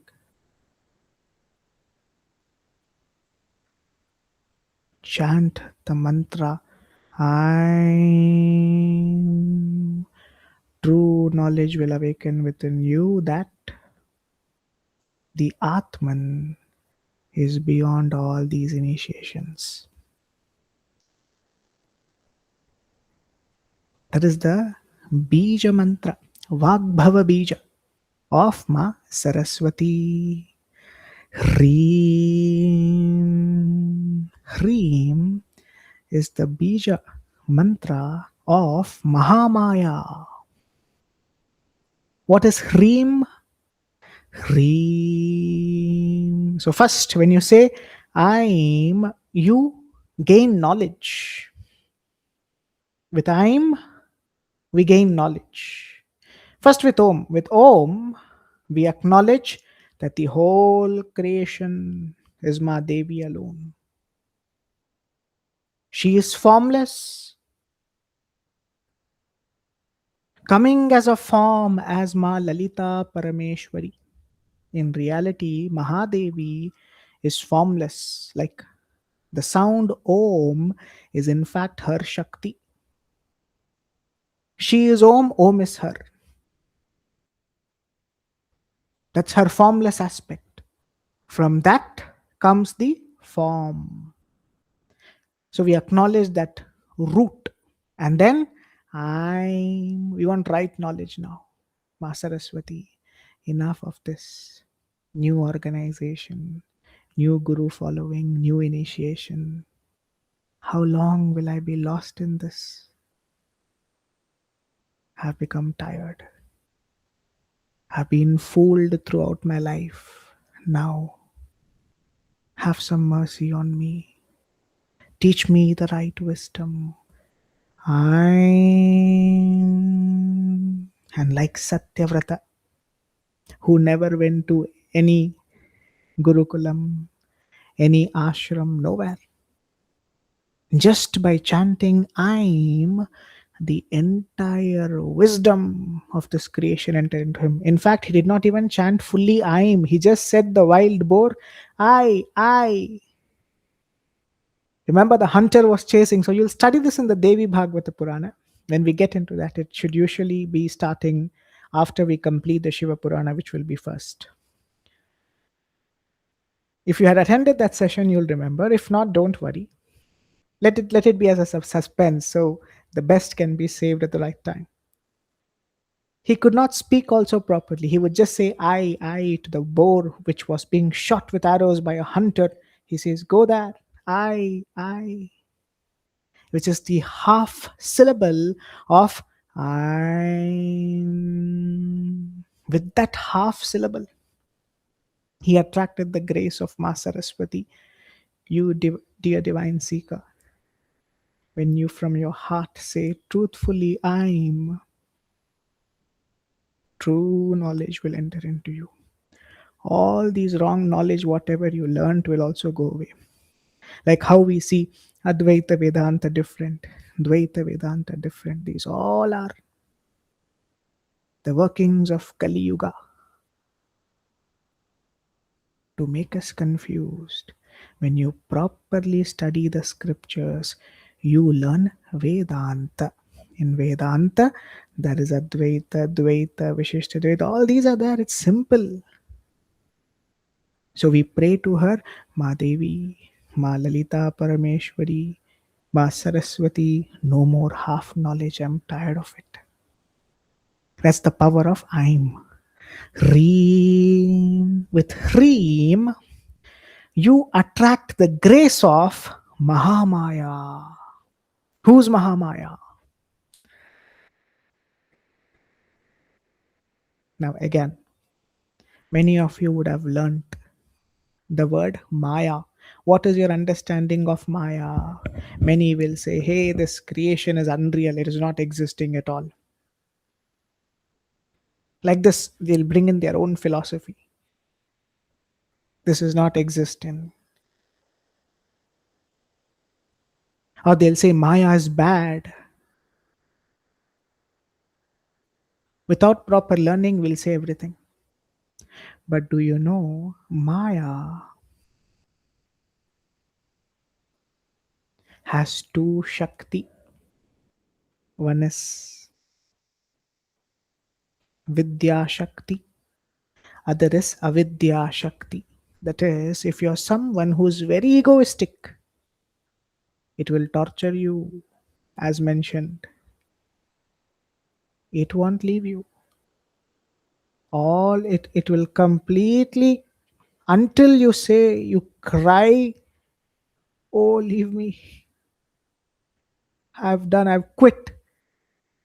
Till then, it won't leave you. You can be a great scholar, whoever you are. If you are going to be egoistic here, you will not be spared. It's a good work it's doing, right? It will teach you a lesson by making you understand all these. They're not permanent. It also has the Vidya Shakti giving you that divine wisdom. Avidya Shakti can also be seen as the ignorance here. The ignorance that we have, anger, greed, hatred, when you get attached to it, it'll become more. That's the power of Maya. What you attach to, it becomes more. Avidya Shakti is when you get angry, you become more angry, more negative. Vidya Shakti is when you learn divine wisdom, it teaches you that all of avidya is wrong, stay away from it. So Maya is not your enemy. Maya is Ma Mahamaya. Why do we call her as Ma? Ma means mother. Can you say your mother is bad, dangerous? Never. Will your mother think bad for you? Never. So Maya, please don't say it is bad. People who say Maya is bad, they will be taught a lesson. They are being taught a lesson. That is why they feel it's bad. Until they say, I quit. I acknowledge, Ma Devi. It is you alone who's everywhere. It was my ego which was deluding me. Till that last second, 10 years from now, 1,000 years from now, million years from now, billion years from now, it won't leave the jiva until you acknowledge that everything is Madevi alone. So rather than saying the world is unreal, what we learn is the world, everything is the form of Madevi. This is temporary. If it is temporary, it will be here for some time. It will also get into Madevi at the time of dissolution. So we don't say this is unreal. Like someone hits you, you feel the pain, right? Can I say, if I come and like hit you like this and say, hey, do you feel the pain? No, it's unreal. Practicality. So Maya is not bad. It shows you what you are. It showcases to you who you are, whatever you are. If you're someone who's always arrogant, egoistic, it will bring only such thugs into your life. It will never bring a good person into your life. If you're someone who's angry, greedy, hatred, negative thinking, Maya will bring its avidya shakti only. It will surround you with such people. It will make you see the whole world as liars and cheaters.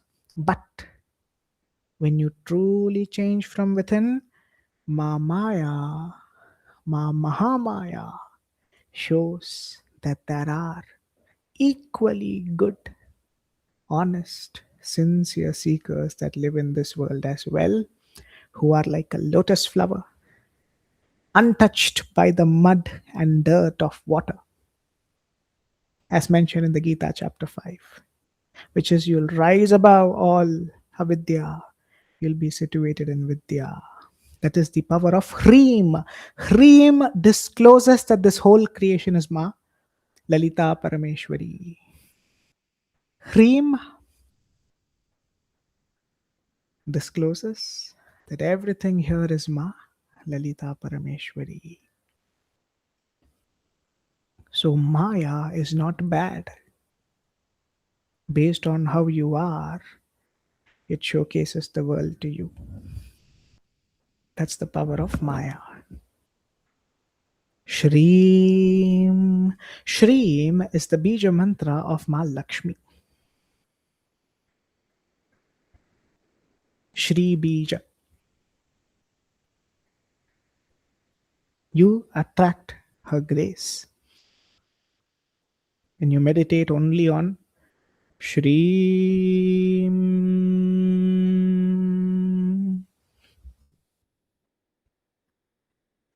You attract wealth, grace, for comfort. All these follows. Shri Matre. Here we say Ma Lalita Parameshwari as Shri Matre. Shri Mata is here called as Shri Matre, which means unto you, mother. Namaha. So who's Ma Lalita Parameshwari? Ma Lalita Parameshwari can be seen as that first manifest form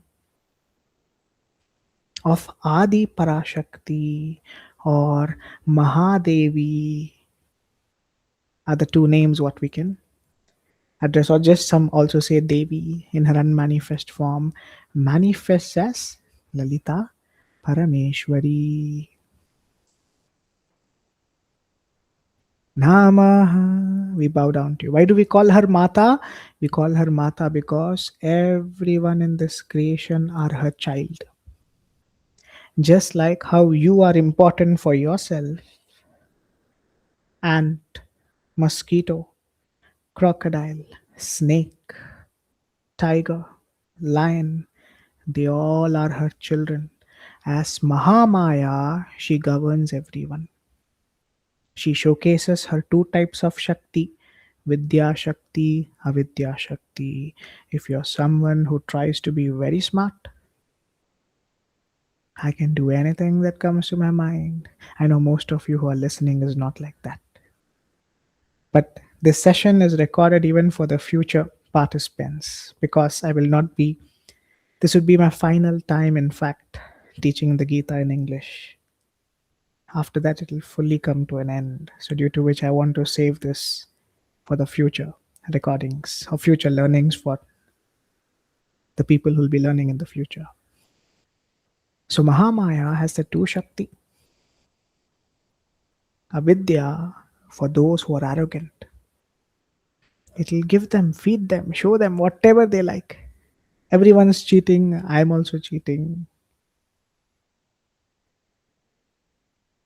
But when the time comes that avidya shakti is so powerful that it will break you, then you start searching, oh, where will I go now? Mahamaya. Maya is also very merciful. Like how we all are studying her wisdom. You're using technology.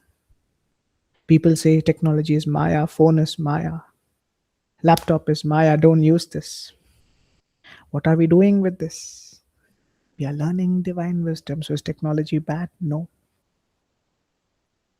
The way you are, such becomes the things you use. So never look at Maya as a bad power. That's the understanding of this. And overall, when you chant this whole mantra, see, there are sadhakas who will just chant I'm, I'm, I'm, to attract knowledge, grace of Ma Saraswati. They are also right. Don't try finding faults in others. There are some seekers who will just say Hreem, Hreem. This is to attract the grace of Mahamaya. So you can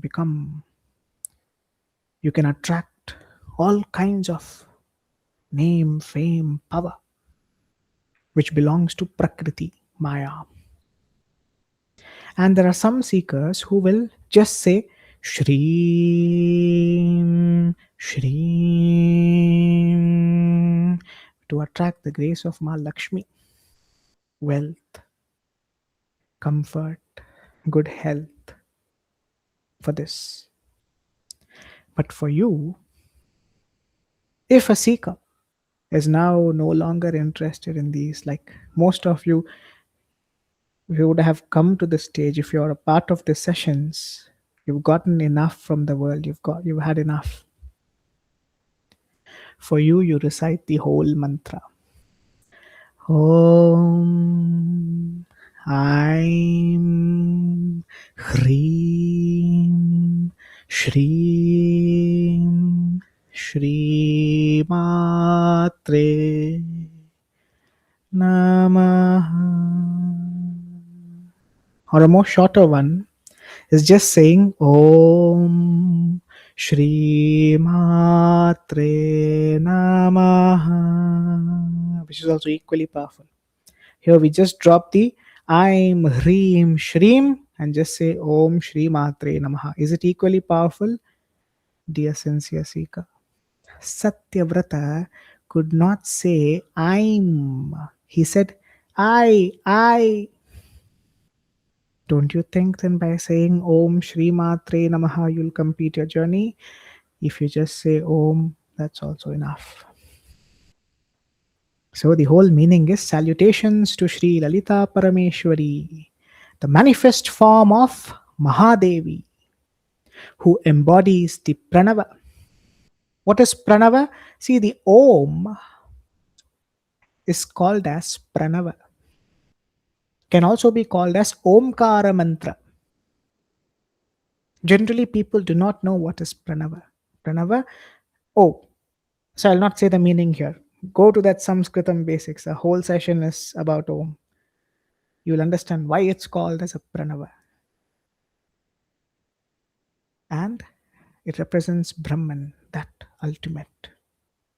The wisdom of Ma Saraswati, the divine power of Ma Mahamaya, and the auspiciousness and prosperity of Ma Lakshmi is what this means.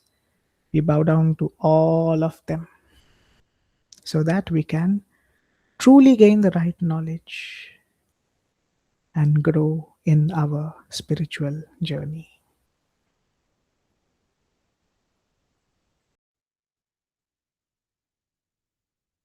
Next, we enter into the Sri Śiva Purāṇa. As mentioned, all of these were separate sessions which we did, but now it's in one full video. In the Sri Śiva Purāṇa, we begin with the very first chapter of Śiva Purāṇa Mahatmya. So we are doing the Śiva Purāṇa Mahatmya, chapter 1, which is titled as The Greatness of Śiva Purāṇa.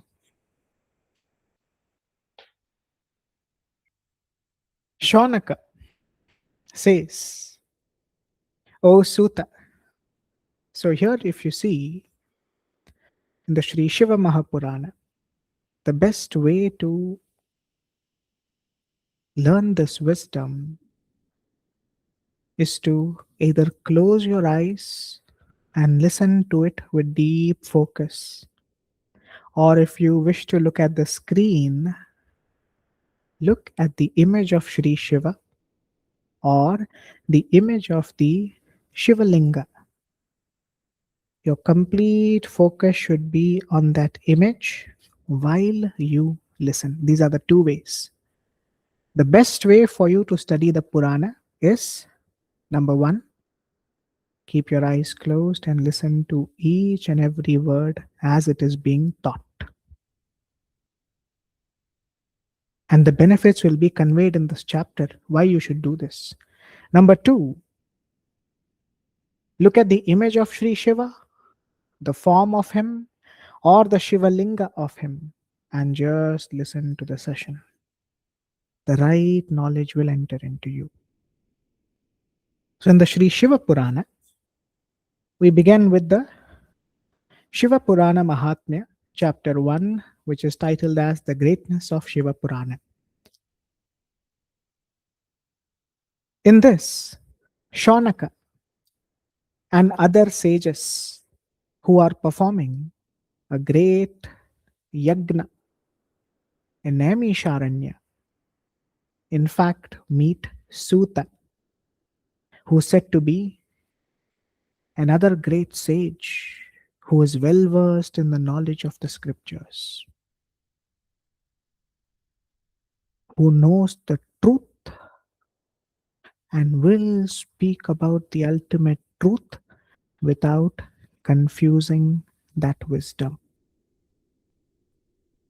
So, Shaunaka and the group of sages who are performing the yagna, the Mahayagna, with the intention of realizing Sri Shiva,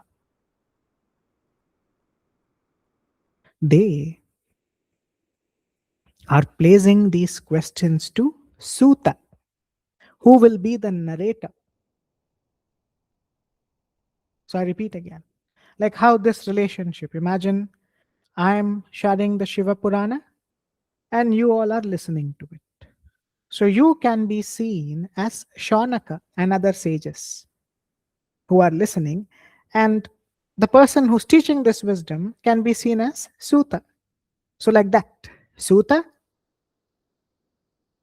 is the one who will be teaching the wisdom of the Sri Shiva Purana to Shaunaka and other sages who are assembled there in that great Mahayagna. So Shaunaka asks very beautiful questions and suggestions and support to enlighten everyone around. So this is what he says. He says, "O dear Sutta of great intellect, you know all philosophical wisdoms, all Shastra in the correct manner. Please teach us this wisdom so we also can learn the ultimate truth. How do good conduct, devotion, and the power of choosing the right and knowing what is wrong develop in a person's mind and intellect? How are ill feelings removed from the heart?" So, what are the questions Shaunak is asking? The very first question is, how can good conduct be created? How can we become good human beings? How can we become more surrendered to Sri Shiva? How can we understand what is true knowledge and what is wrong knowledge? How can we develop this habit? How are ill feelings? See, we all have so many ill feelings towards other people, ill thoughts towards other people. How can this be removed? In fact, in this terrible age of Kali, The current age that we live in, the current yuga that we live in, is known as Kali Yuga. All human beings have become demonic in character. Wherever you see lying, cheating, hurting, killing, you take the newspaper, war, destruction, someone killed a loved one. These are the news. This is only the impact of Kali Yuga. So he's saying all human beings have become demonic in nature. What is the most effective way to save oneself from this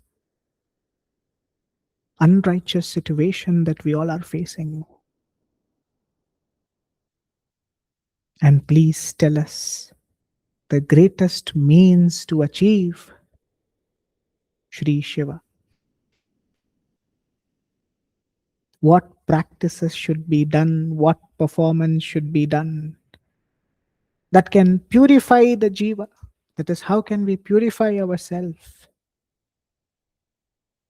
so that we can attain the feet of Shri Shiva? So these are the first few questions placed by Shaunaka. This is how the Śiva Purāṇa, the Śiva Mahapurana is beginning. So you will be taught completely. All verses will be correctly covered. The chapters will be perfectly studied. So you're studying the whole Śiva Purāṇa. The starting is Shaunaka. And the other sages assembled there in Naimisharanya are asking Suta, who will be the narrator, these questions. What are the questions? Same like how we all have in our mind. How can I overcome anger? How can I overcome greed, hatred, negative thinking, lust? In this age of Kali, our mind has become very demonic. Externally, we appear as very good human beings. Internally, we harbor all kinds of ignorances. How can we save ourselves? Give us that knowledge, give us that wisdom, is what Shaunaka is asking from our behalf to Suta. And Suta is conveying that, oh dear Shaunaka, and all the other sages who are listening to this, you all are truly blessed. Because, see, there are so many questions in the world. Did you eat food? Did you drink tea, coffee? Do you want water? Out of so many questions, imagine what questions we will ask if we meet Suta. Oh dear sage, would you like to have some dosa, idli, chutney? What would you like to eat? This is what we will think because our mind has like completely become attached to ignorance. Imagine you meet a very enlightened sage. What would come in our mind? Or we will ask about our future. Future for me, future for my children. When will my son, daughter get married? Next set of questions.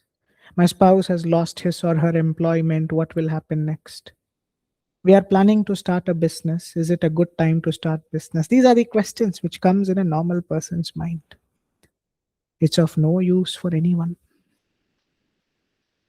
But see the questions which are asked by Shaunaka. So Suta, the sage, is so impressed. He says, what great questions you asked. How can a person release themselves from the clutches of this Kali Yuga? See, in Kali Yuga, the current age that we live in,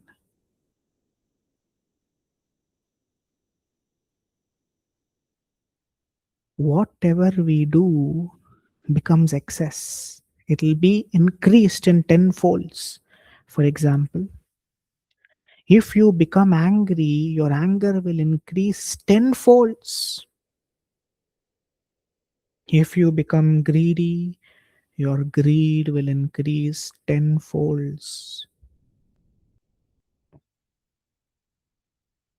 And if you practice, you do your sadhana, listening to the Shiva Mahapurana,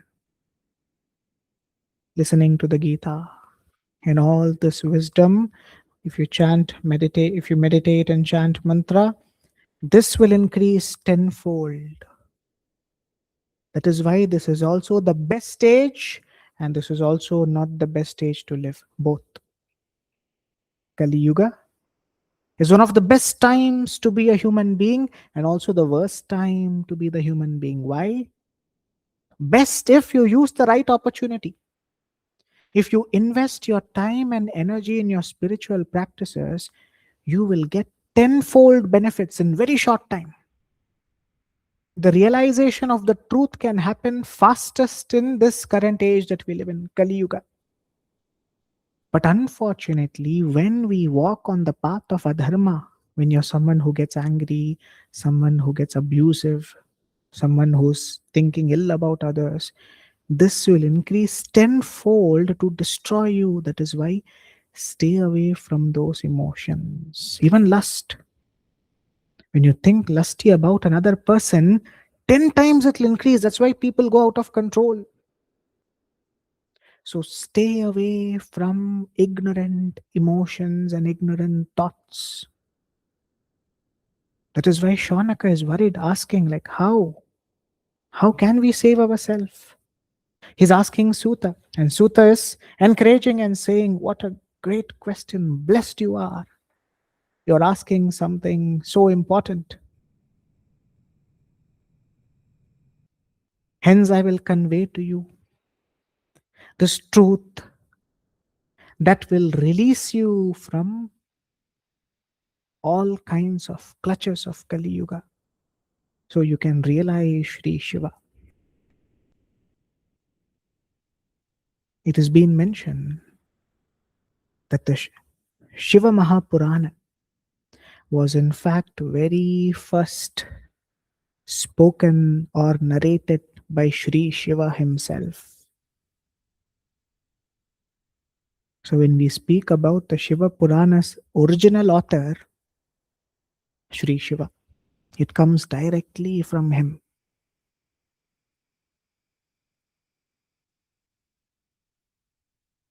Who is the original author of Sri Shiva? Shiva Purana? Sri Shiva. From that, the wisdom was transferring from Sri Shiva to many other sages. Like sage, one of them were Sanat Kumara, the very first child of Brahma, Sri Brahma. In the four Kumara, the very first Sanat Kumara received the wisdom. Sanat Kumara gives this wisdom to sage Vedavyasa. And sage Vedavyasa compiles this and writes it down for the benefit of people who will be born in this time of Kali Yuga. Because in Kali Yuga, we will not remember very easily. So that is why Sanskritam and all our scriptures from oral format, it was brought into written format. See, we forget what we did yesterday. We forget what we did this morning. For example, if I quickly ask you a question, can you explain what you studied in the Bhagavad Gita, chapter 1, verse 1 today? Half will be gone. You'll be able to say the other half. Our mind is forgetting wisdom very soon.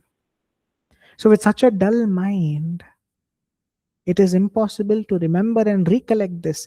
That is why all the wisdom were written down by sage Vedavyasa.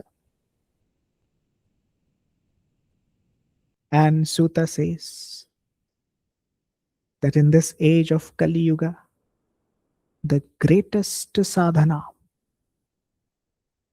the best sadhana of all is listening to the Sri Śiva Purāṇa.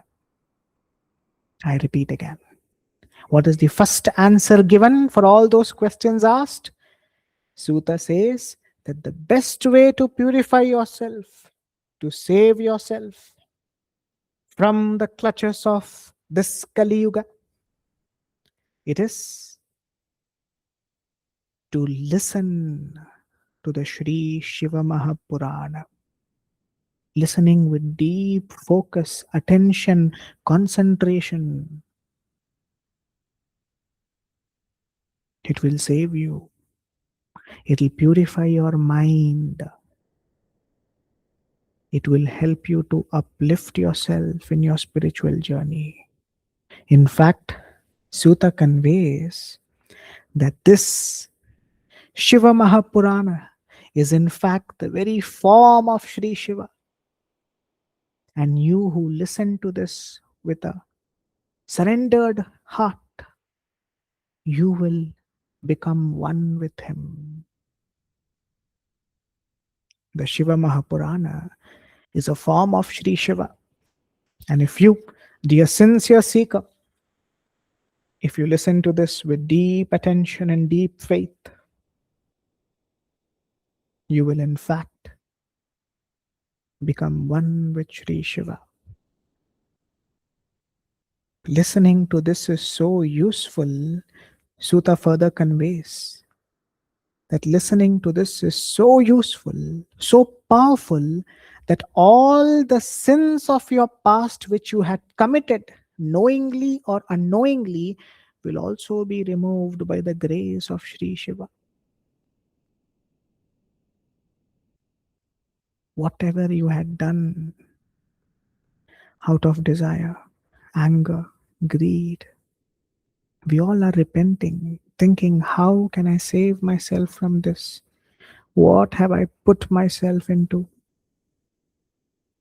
How can I come out of this? Dear sincere seeker, listen to this whole Sri Śiva Purāṇa. Let every word enter into your heart and let it stay there. He in fact says that listening to the Śiva Purāṇa is so powerful and is in fact in par of going to Kailasa, Kedarnath, Varanasi, or Kashi, Haridwar. It is as powerful as doing all the Char Dham Yatra, or you visit all places of Sri Shiva. The Śiva Purāṇa is that powerful. If you listen to it carefully, in fact, it exceeds the blessings and the grace what you will receive compared to anything else. It is in fact even higher than a pilgrimage. See, imagine if you want to go to Kailasa, or if you want to travel to Kedarnath, Varanasi, Rameshwaram, you have to spend a lot of your money. Most importantly, your energy. Many are weak these days, they are old. They can't walk. And food outside. Climatic conditions. Too many accidents in the roads. By the time you go, and when you go to a temple, you hardly get a chance to even look at the deity inside the temple. Because all these places, see, what we call as spiritual places today, have become successful enterprises who are competing against making millions and billions. True spirituality has gone, which is what is mentioned in the Bhagavad Purāṇa, which we will also study at the end of the Gita, which is also mentioned in the Śiva Purāṇa.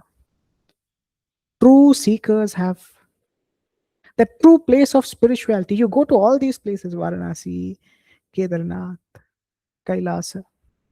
People come back relaxed because of the scenery, of the weather. In 1 week, see their character back to normal. There is no change in them.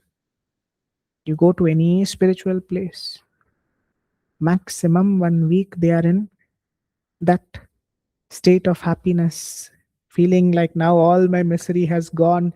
Unfortunately, that misery was just paused because you had a good travel. Being in nature heals us, which is true. When you're in nature, you'll automatically be healed. But now we are back into the concrete house, surrounded by the same relationships, trauma, spending so much money, spending so much time and traveling. Nothing much has happened. That is why the Sri Shiva Purana is far superior even to visiting any spiritual place. So listen to this from your heart. In fact, Sutta says, a person who listens to this even for half a minute with a fully controlled mind, such a person purifies their mind. And he or she will never suffer any mishaps or any problems in their life. In fact, the Shiva Purana will help us cross over the ocean of worldly existence. It will help us to burn many of our negative karmas, which bind us to continuous samsara, which is rebirth. In fact, in this current age of Kali Yuga, there is no great sadhana than listening to the Sri Shiva Purana. As mentioned, dear seeker, most of you who all are listening to this, you would have gone everywhere, you would have tried everything, all kinds of spiritual practices, visiting different places.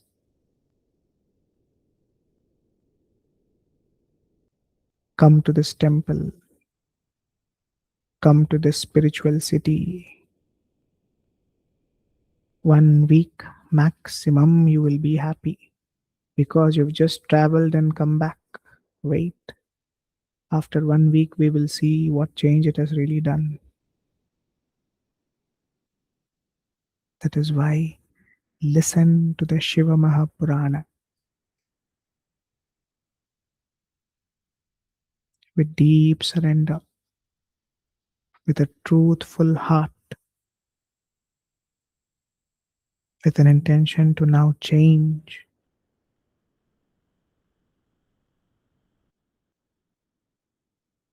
In fact, this Sri Shiva Purana is a great gift for all of us who all have been evil-minded in this age and now who wish to change. Is the grace of Sri Shiva manifesting in the form of Sri Shiva Purana. It is his ultimate grace which we are getting. So just listening to this, you will in fact start witnessing Sri Shiva in your heart. This entire Sri Shiva Purana consists of 24,000 verses. So in the whole Shiva Purana, there are a total of 24,000 verses, which is divided into 7 samhitas. I repeat again, 24,000 verses are divided into 7 samhitas, also can be translated loosely as 7 books. Book 1, Book 2, Book 3. Each book having those various chapters in them.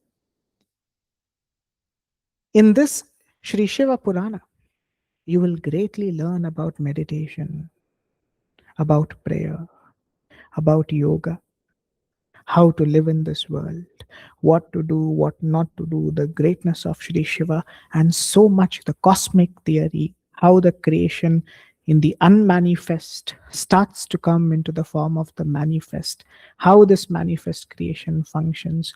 All these you will learn. Everything will be learnt in this. The very first book, the very first Samhita, out of the 7 Samhita, right? 7 books. The very first Samhita is called as Vidyeshvara Samhita. How is it called? Vidyeshvara Samhita. The second book is called as Rudra Samhita. And the third is called as Shatarudra Samhita. The fourth is called as Koti Rudra Samhita. The fifth book is called as Uma Samhita. The sixth is called as Kailasa Samhita. And the seventh is called as Vayaviya Samhita. In short, what this is being conveyed is the 24,000 verses. To make it short and simple and easier to understand for all, there are 7 books, 7 samhitas made. Each samhita has its own chapters, which helps us to properly understand the mystery and the glory of Sri Shiva. And most importantly, when you learn all these, this whole Śiva Purāṇa, if you study properly, it is equal to studying the entire Veda, as it reveals the knowledge of Brahman, the ultimate. In fact, when you listen to this very carefully, with deep attention, you, dear sincere seeker, you will become Jivan Mukta. Jivan Mukta means a liberated being. While you are here, you will not be affected by the world.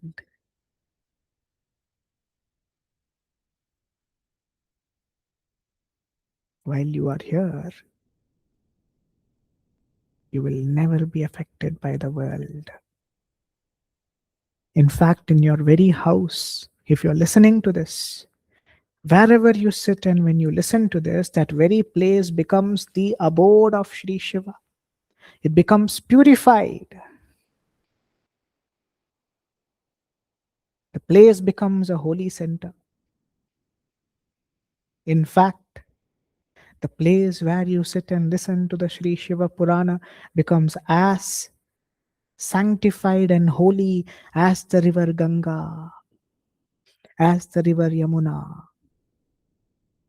Equal to visiting all spiritual places, such becomes your home. So you see, now you don't have to go to any spiritual pilgrimage, because your very home, the very place where you stay, has become the place of pilgrimage.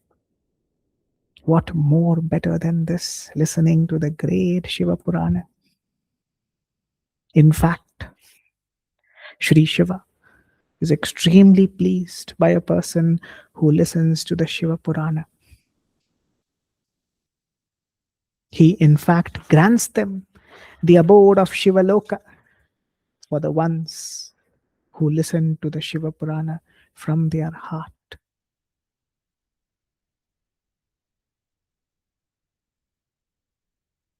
The Sri Śiva Purāṇa will in fact help us to perfectly understand dharma, artha, kama, and moksha. It will help us to accomplish all of these. You don't have to strive for it. It will automatically come and search for you. Generally, people strive for artha, wealth. Give me money, give me money. I want more money. When you are struggling for wealth, artha, it is an indication that the grace of Ma Lakshmi hasn't fallen upon you yet. The grace of Sri Shiva has not fallen upon you yet. That is why, dear sincere seeker,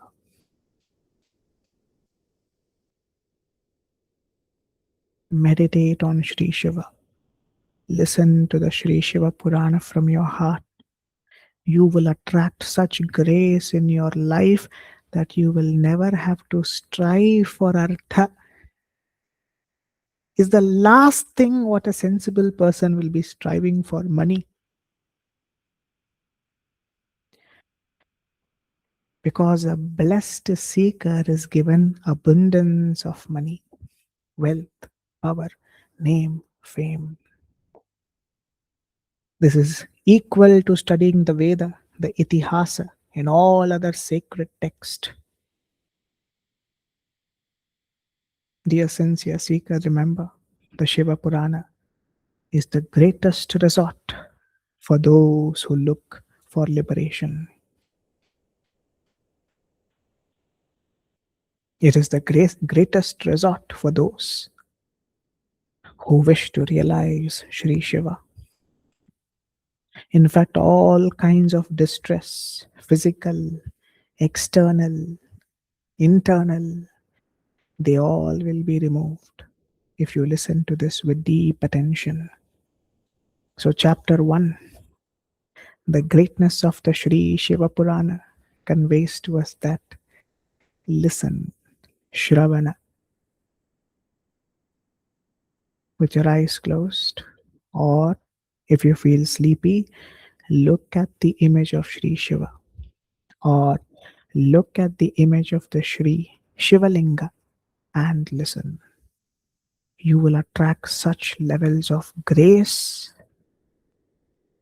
that you would have never imagined would be possible otherwise. Next, we move to chapter 2 of the Śiva Purāṇa Mahatmya.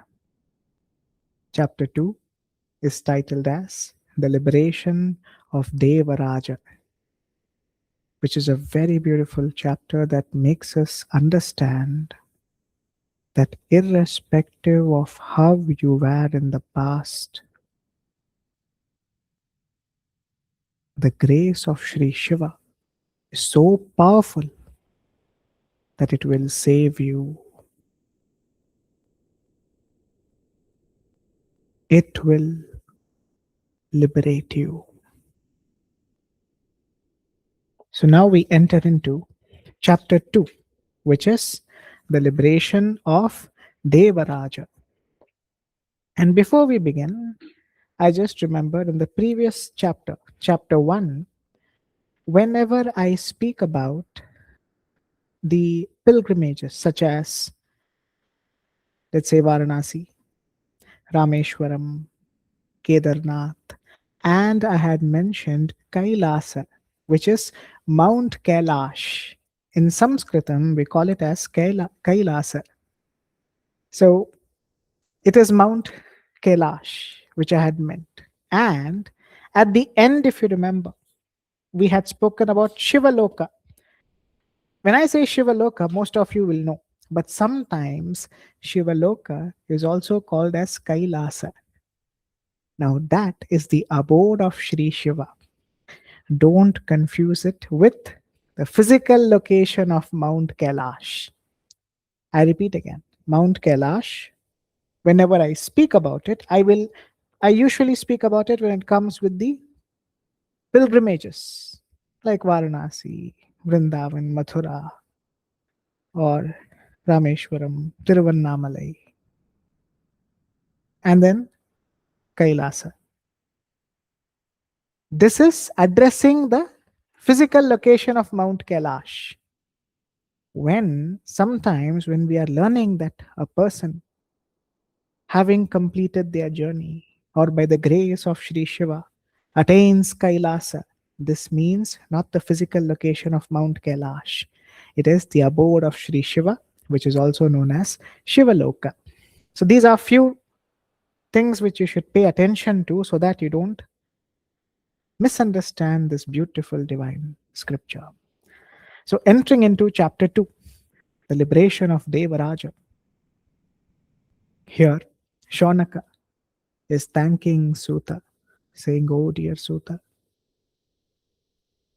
how great is the greatness of the Śiva Purāṇa. Listening to this in this current Kali Yuga, if this can purify us so much, then definitely this is a very important sadhana for all of us to perform." We learnt in chapter 1 how great and glorious is this. It is far beyond any place of pilgrimage. In fact, your house, the room in which you are seated and listening to this great Shiva Purana, becomes the place of pilgrimage. When such is the power of this great scripture, Shaunaka is asking, please tell us that who among those sinners in the age of Kali will be sanctified by listening to the Shiva Purana? Please enlighten us. As it will motivate and inspire even those who have committed these sins to at least now change in their life so that they don't commit those sins again and again. I repeat again. Shaunaka is asking Sutta to convey, now that we have known how great this is, now tell us, who are those sinners that can be liberated from this wisdom? What type of sins, if someone had committed, such a person will be liberated from this wisdom? In short, I will convey to you what will be told as different verses. Whoever you are, dear seeker, you are someone who could have committed a sin of disrespecting the elders, your father, mother, grandfather, grandmother. You are someone that could have, unfortunately, because of wrong company, became violent in your activities. You will be liberated if you listen to this with deep focus and attention. Or you are someone who's always having a wicked nature, who tries to cheat, hurt, and harm others. Even if you now listen with a humble heart, with an open heart, that I want to change now, the grace of Sri Shiva will fall upon you. See, you need to understand this carefully, that this does not mean you're getting an approval to continue your ignorant actions after this. When we say His grace falls upon you, you will be liberated, it means true wisdom will enter into you. But if you are going to commit those sinful acts again and again, no one can save you. Because there are many deceiving people. People in this world are very smart. They will try to find loopholes. In fact, the Bhagavad Gita, chapter 18, where Shri Krishna says, where Shri Krishna conveys how surrendering to Him, He will destroy our sins. Those verses have been so much misunderstood that people, they don't walk in the path of dharma at all. They simply use that verse as a quote saying, in my last days I will surrender, He will forgive me from all my sins. These all are Cartoon Network wisdom. It will not work in reality. Maybe you're watching too much of cartoons in your house, or too much of movies.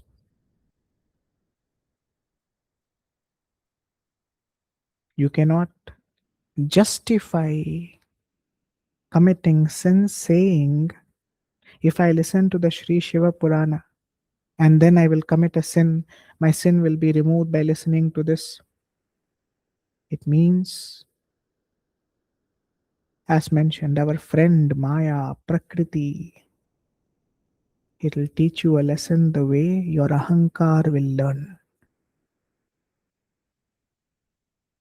So please remain humble and don't try to find loopholes. There's no loophole here. There's no easy way, no shortcut.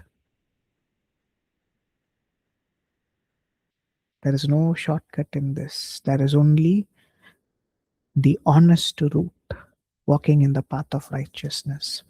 So if you're someone in the past, that is what I'm telling here. That is what I'll be reading out.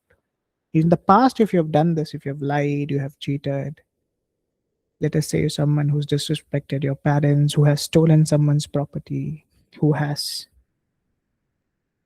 committed many sinful actions. We all know what sinful actions. We don't even have to express it one by one. In short, every sinful action you take, whatever you have done in the past, if you now, with a properly surrendered heart, listen to this wisdom will give you the strength. It will help you to realize the ultimate truth. It will purify you. But this does not give you an approval for future error.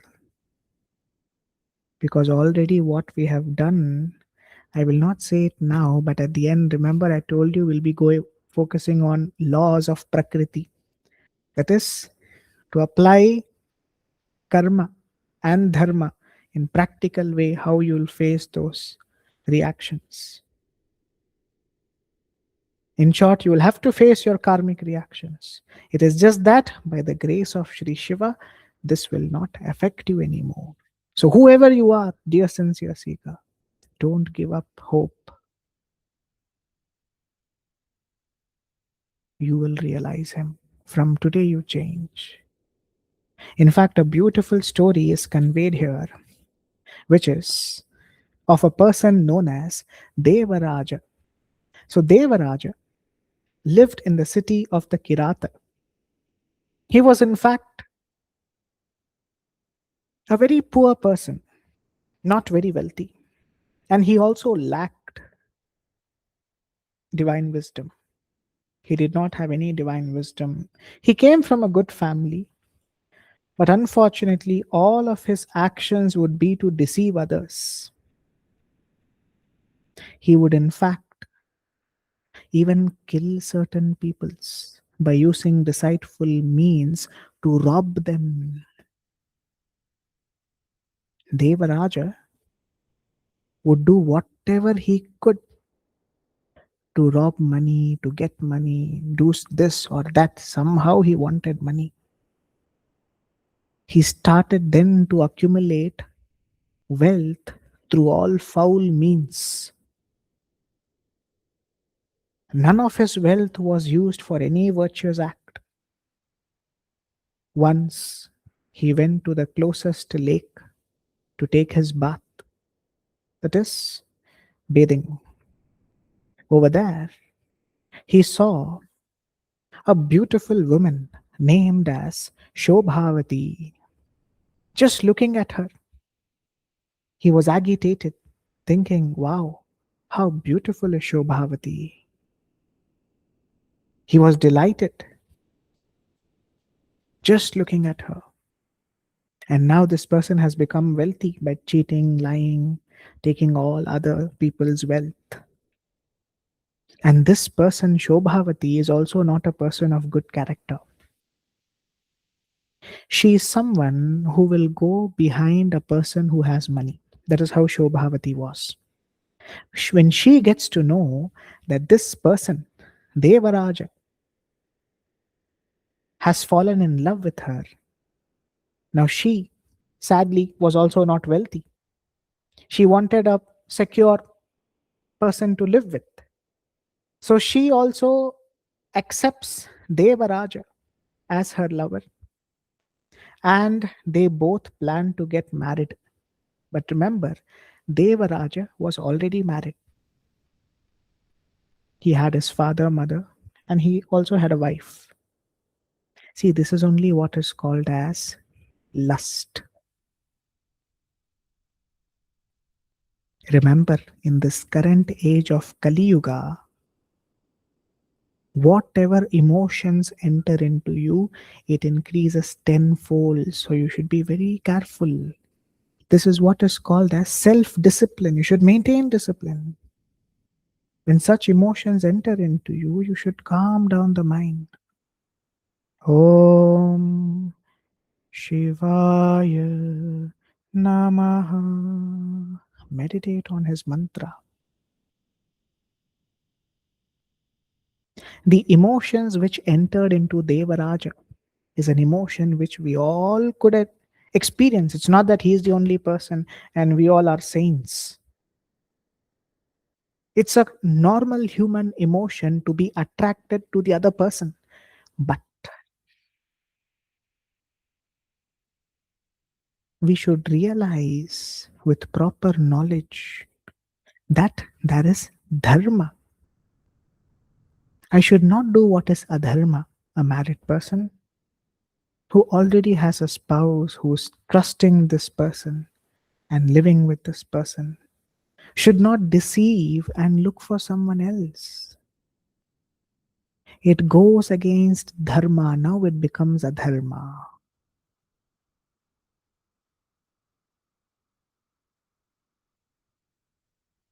So Devaraja, already being married, meets Shobhavati, gets attracted by her. He somehow wants to have her with him. And they both agree to get married. Sitting, lying, eating, drinking, playing, they behave like normal wedded couples, having the best time of their life. His mother, Devaraja's mother, father, and the wife who he had first married, they all start requesting him, don't do this, please. It's not good. You're hurting us. He paid no attention. See, this is the problem of lust. When it enters into you, you will not care father, mother, brother, sister, wife, who advises you, who tells you what is right, what is wrong. You will not care.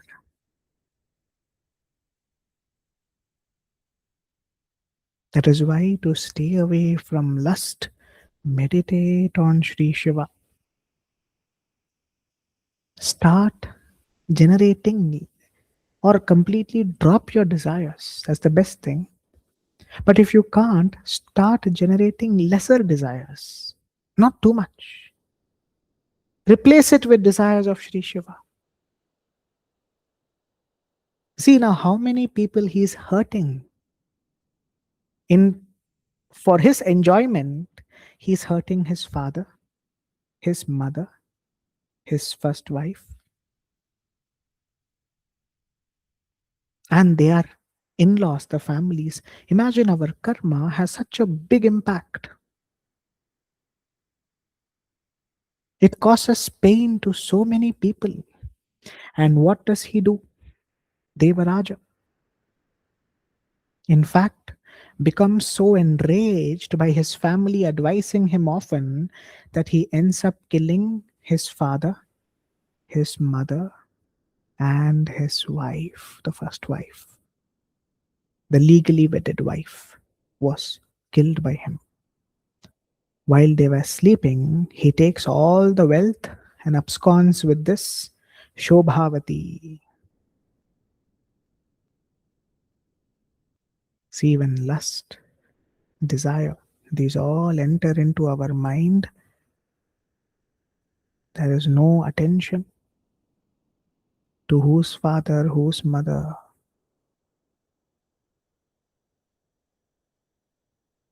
That is why expect nothing from this world. Why did this person do like this, Devaraja? He does like this because he's expecting love from the world.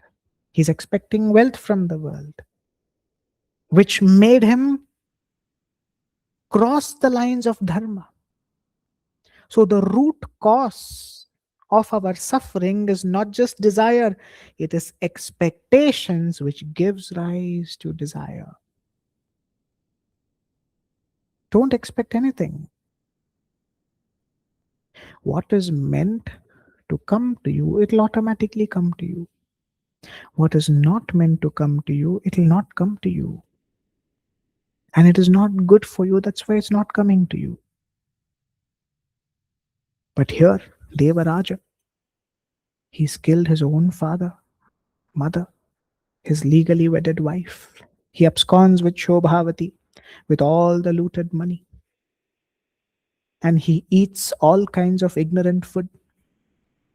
He becomes addicted to liquor. He drinks, he smokes, does all kinds of ignorant actions. One fine day, by chance, by luck, he visits the city of Pratisthana.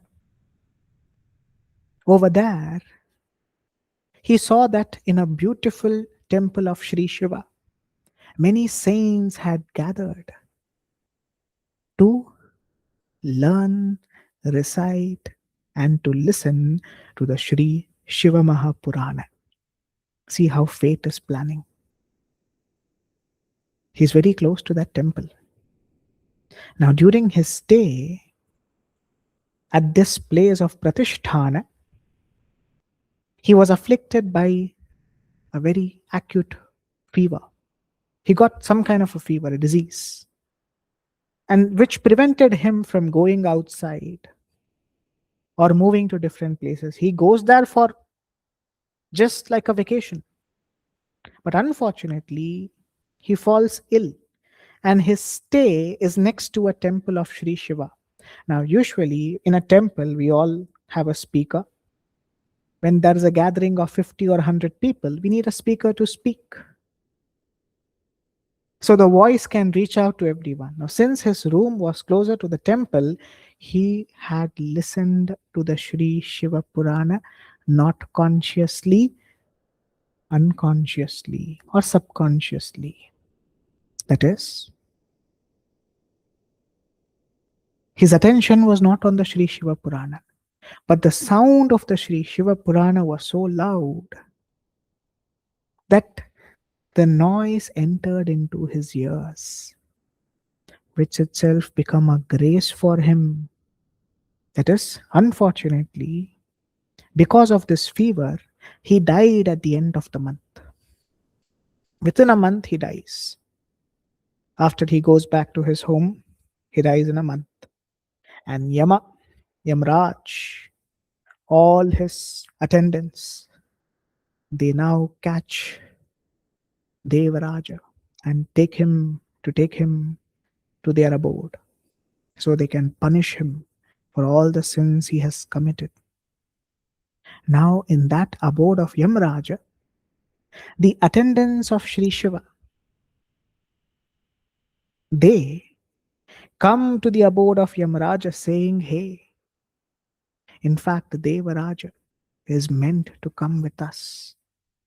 They all were thinking, such a sinner, how will he go to Kailasa or Shivaloka, the abode of Sri Shiva?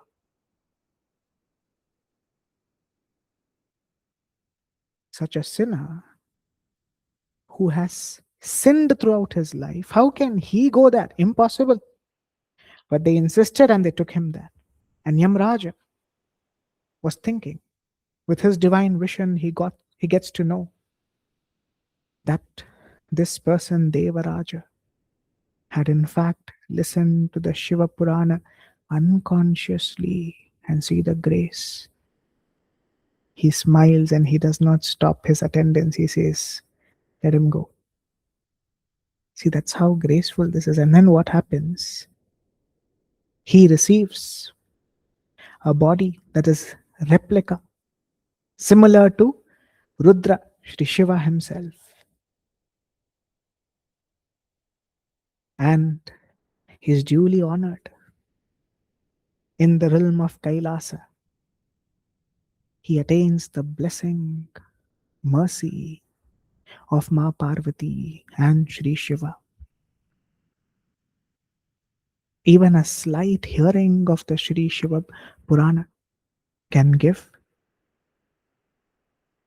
that great darshana of Sri Shiva for us.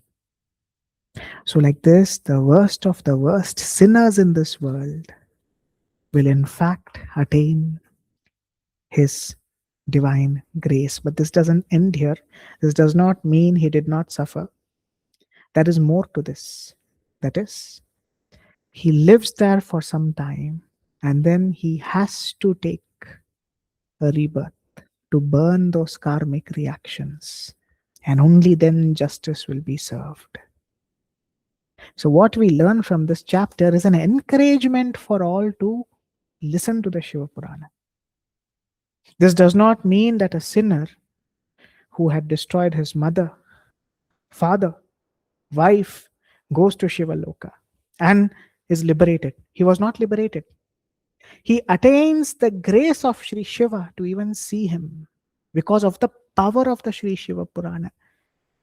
But he will be brought back. He was brought back to burn his karmic reactions. How those karmic reactions will be burnt is what we will be learning next in our topic, which is the laws of Prakriti.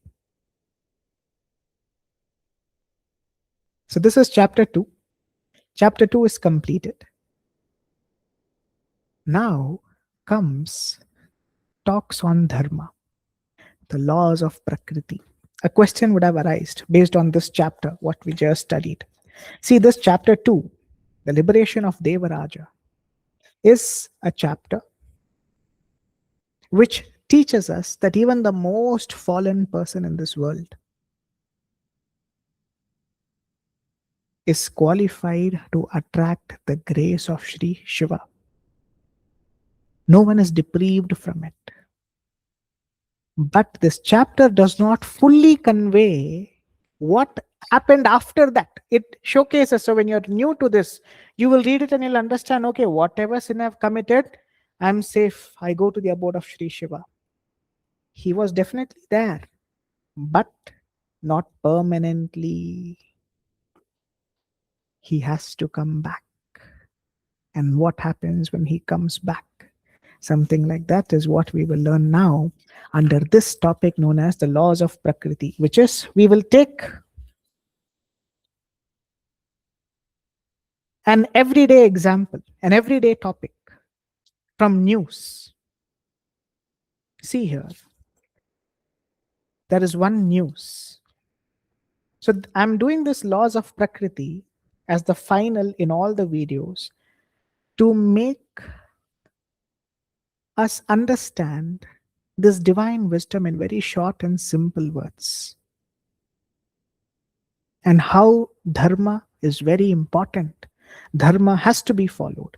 Now, the news which I read this morning was man murders wife, arrested. So, what happens here is a person who's 36 years old was in fact arrested by last Saturday for murdering his wife. The arrested person was in fact running a store in that local city.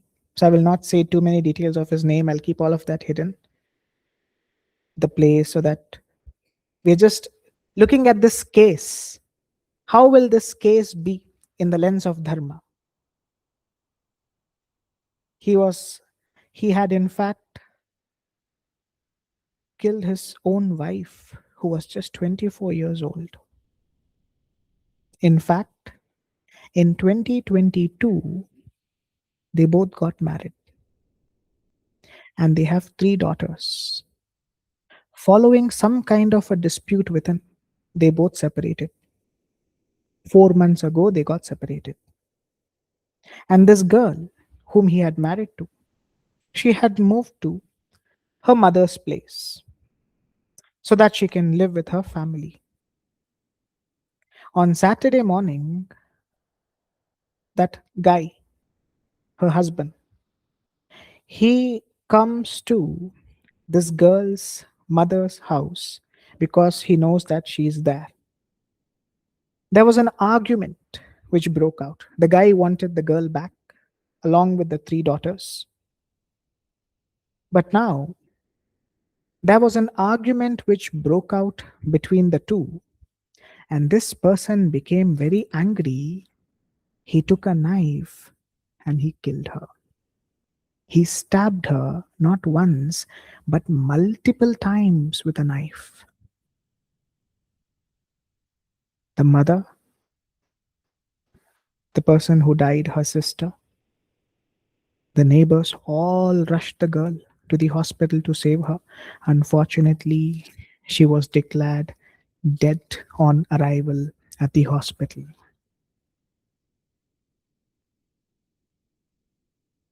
See how sad and how pathetic people have become by not knowing how to handle anger. He has gone to an extent to, in fact, kill his wife. He killed his wife. So, what is dharma here? What is the law of prakriti here? The law is, now generally, he will definitely be taken to the court. And the court will look at his crime. Usually, for someone who kills another person, the, the sentence would be life imprisonment. The person would be in jail if proved that they were guilty, which is because there were many witnesses around, many people around, and there was intentional hurt by the person who had committed this crime. There was intentional hurt given to the person who sadly died. So, out of all this, the maximum what will happen is this person will get a sentence of lifetime in prison. In rare cases, they will be given death penalty, but mostly it is life imprisonment. Now, a question arises: is the punishment only so much? Is that the law of Prakriti, as per the Shastra, as per the scripture? The answer is no.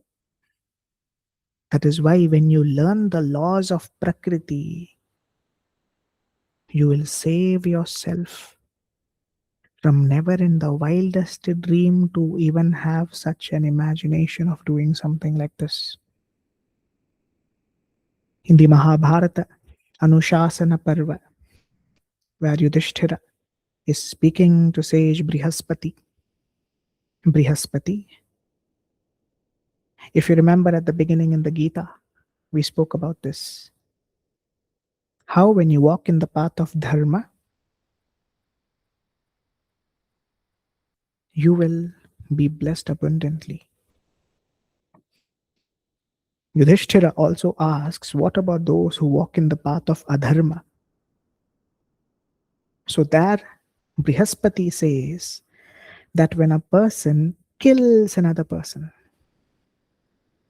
generally, such a person goes to the abode of Yamaraja. Over there, they are punished severely. They are tortured severely. After that jiva is then moved towards the body of a worm. It lives in the body of a worm for a few months. It is then killed by some other animal. Then the jiva moves to the body of a donkey. It lives in the body of a donkey for a few months, for a few years. Then it is shot by someone and killed. Then the jiva moves to the body of a snake. Then it is killed. And then for a few months it stays there, a few years, and then it moves to the next body. Like this, it moves towards many animalistic bodies before that jiva enters into a human body. In the human body, it experiences tremendous pain and agony. Now, this person starts meeting people who will only abuse and hurt this person, who will be violent against this person from birth. From the very birth, they experience tremendous violence around, within the house. Siblings, friends, no one respects. They all are abusing. And they are dying by certain natural causes. Again, the cycle continues. It goes through many other lower forms of animals and then comes back to the human life. Why so much? The answer is, see a court. When you go to a court, the law system sees only at the accused who committed the crime and the person who was a victim of the crime. But in Shastra, we look and analyze at all of them who are affected by this crime. Imagine the girl who died. Her mother. Let's say that, so she got married when she was just 24 in 2022. Now she must be 28. So her mother could be around 50, 55. And let's say the mother lives till she is 80, 90. For the next 30, 35 years of her life, she will grieve, she will cry every day thinking of how she lost her daughter. That pain is a karmic reaction created.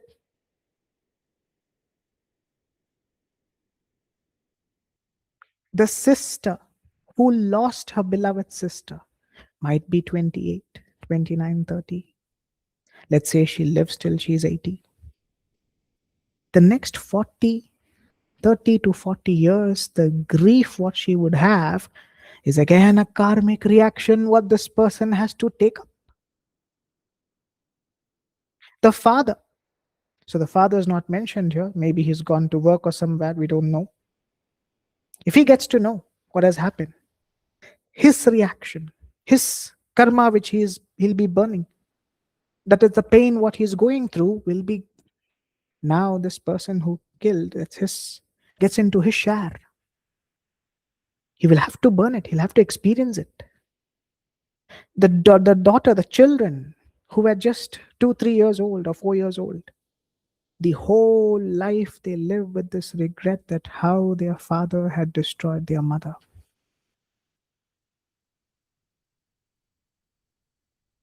The friends, the relatives, the family.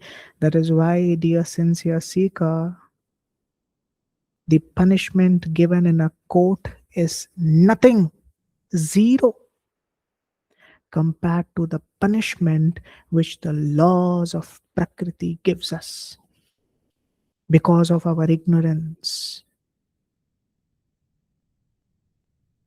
Now, all these karmic reactions to burn, let us now have this person who did this sinful act. Now, keep him in one place. Now, he will be arrested, put into prison, life imprisonment. But thus, after his death, does it mean he's safe now? No. What did Brihaspati say? Yamraj's attendants, they take this person. In the place of Devaraja, some positive karma, now coming back to the Śiva Purāṇa, some positive karma he did, he was in Shiva Loka, but for only some time, then he will have to be brought back to Yamraj. You can't escape this. So there is no partiality here. Oh, I listened to the Sri Śiva Purāṇa, now I'm safe. I'm sorry.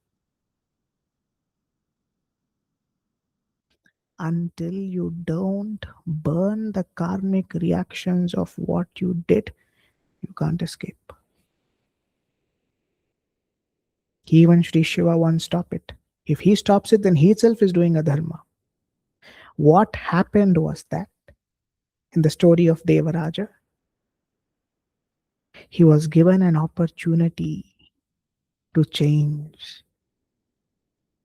And if he stays constantly thinking of Sri Shiva, while he moves through all these bodies, a worm, a cat, a mouse, dog, snake, a donkey, a human being who's abused throughout the life, again going through the cat, mouse, dog, snake, human being again who's abused, then again going to the lower forms, and then coming back to the human form, throughout,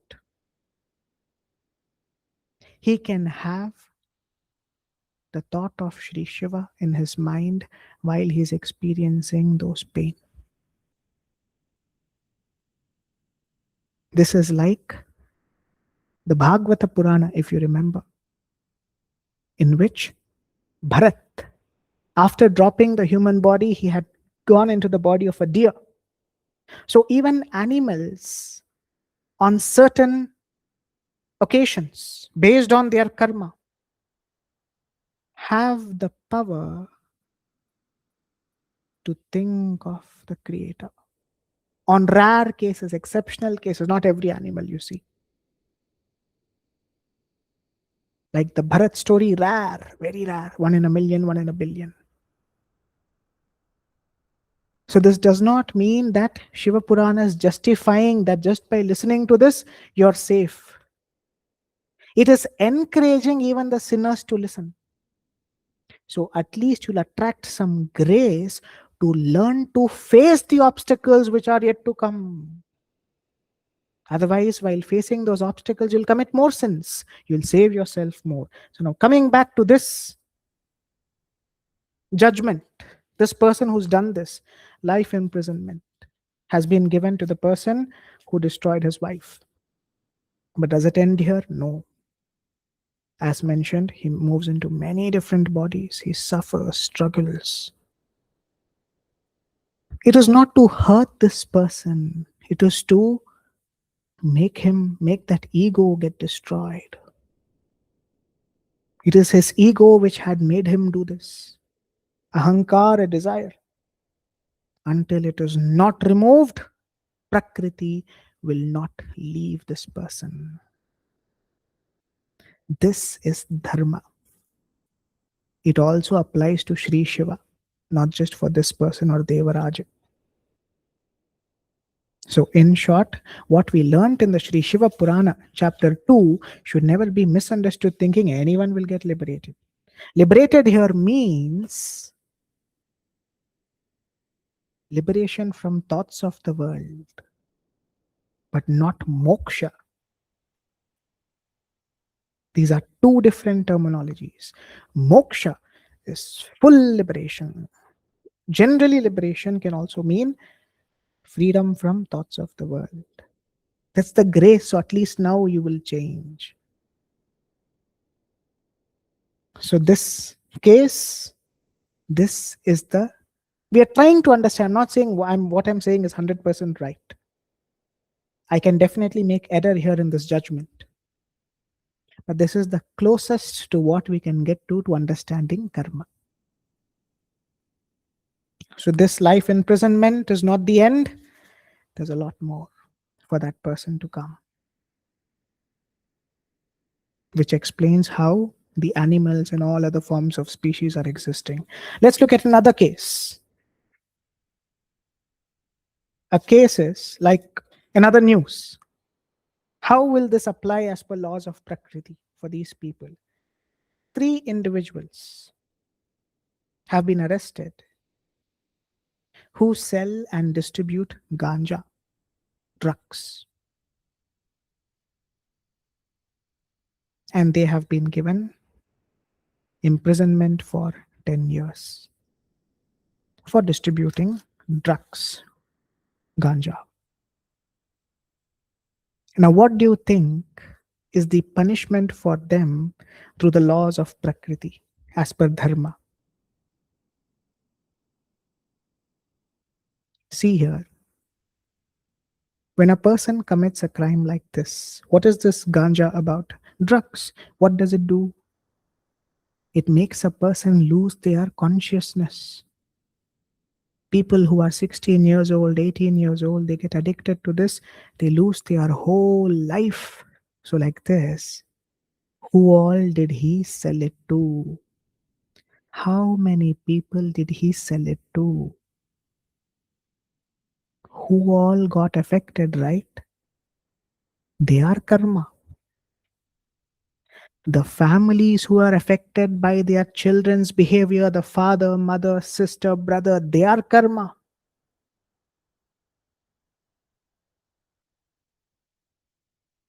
This is a far worse crime.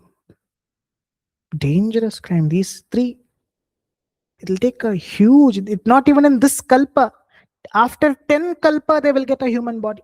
If you don't know what's a kalpa, we'll try. Most of you must have studied it during one of the past Gita sessions, but we'll see it in the future, or just Google it.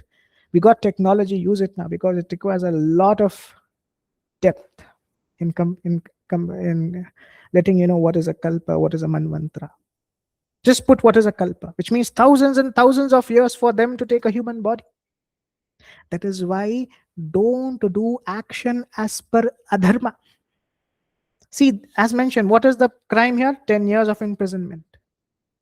The worldly laws, what we have in countries, they are hopeless.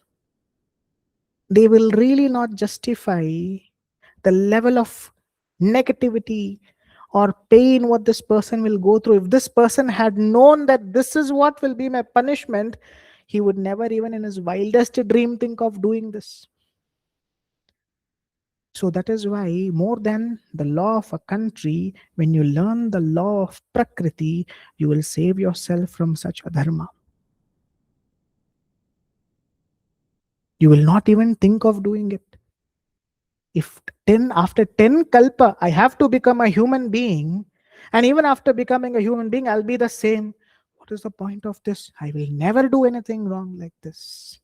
Will be the intention of a person in their mind. That is why, dear sincere seeker, the second news or the second case as per the law of Prakriti is to not to take up a profession which is adharmic.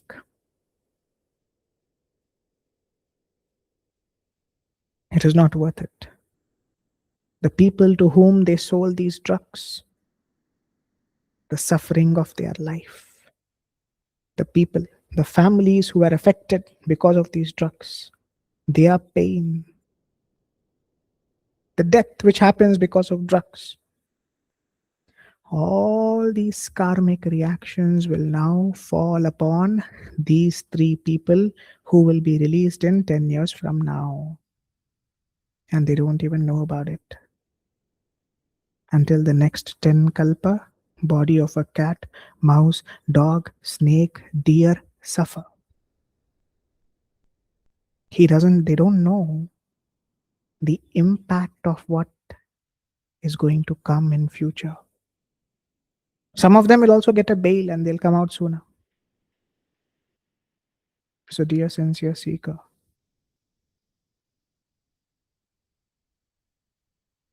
there is no justification for adharma.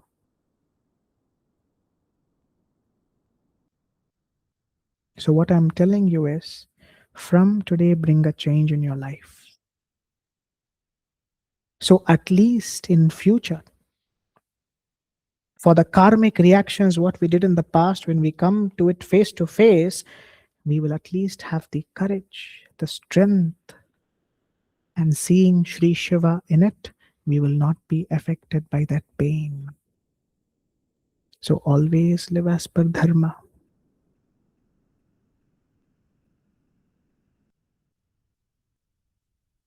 The laws of most of the countries are designed to commit crime. See, 10 years imprisonment, 5 years imprisonment for selling drugs. It's an encouragement that he'll come back, he'll continue the same. If such a person would have been educated from young, telling, hey, next 10 kalpa, there's no human body for you. Do you know how many thousands of years? Sorry, million, sorry, billions of years it is from now. They will not even be able to get up from where they are seated. This human birth is a rare opportunity. Don't waste it in wrong professions, wrong behaviors, adharma, or anything which is going against the laws of dharma. Many people use many verses of the Gita saying, now if I surrender to Shri Krishna, I surrender to Shri Shiva, all my past karma is over. Stop watching too much of Cartoon Network. Learn wisdom in the right manner.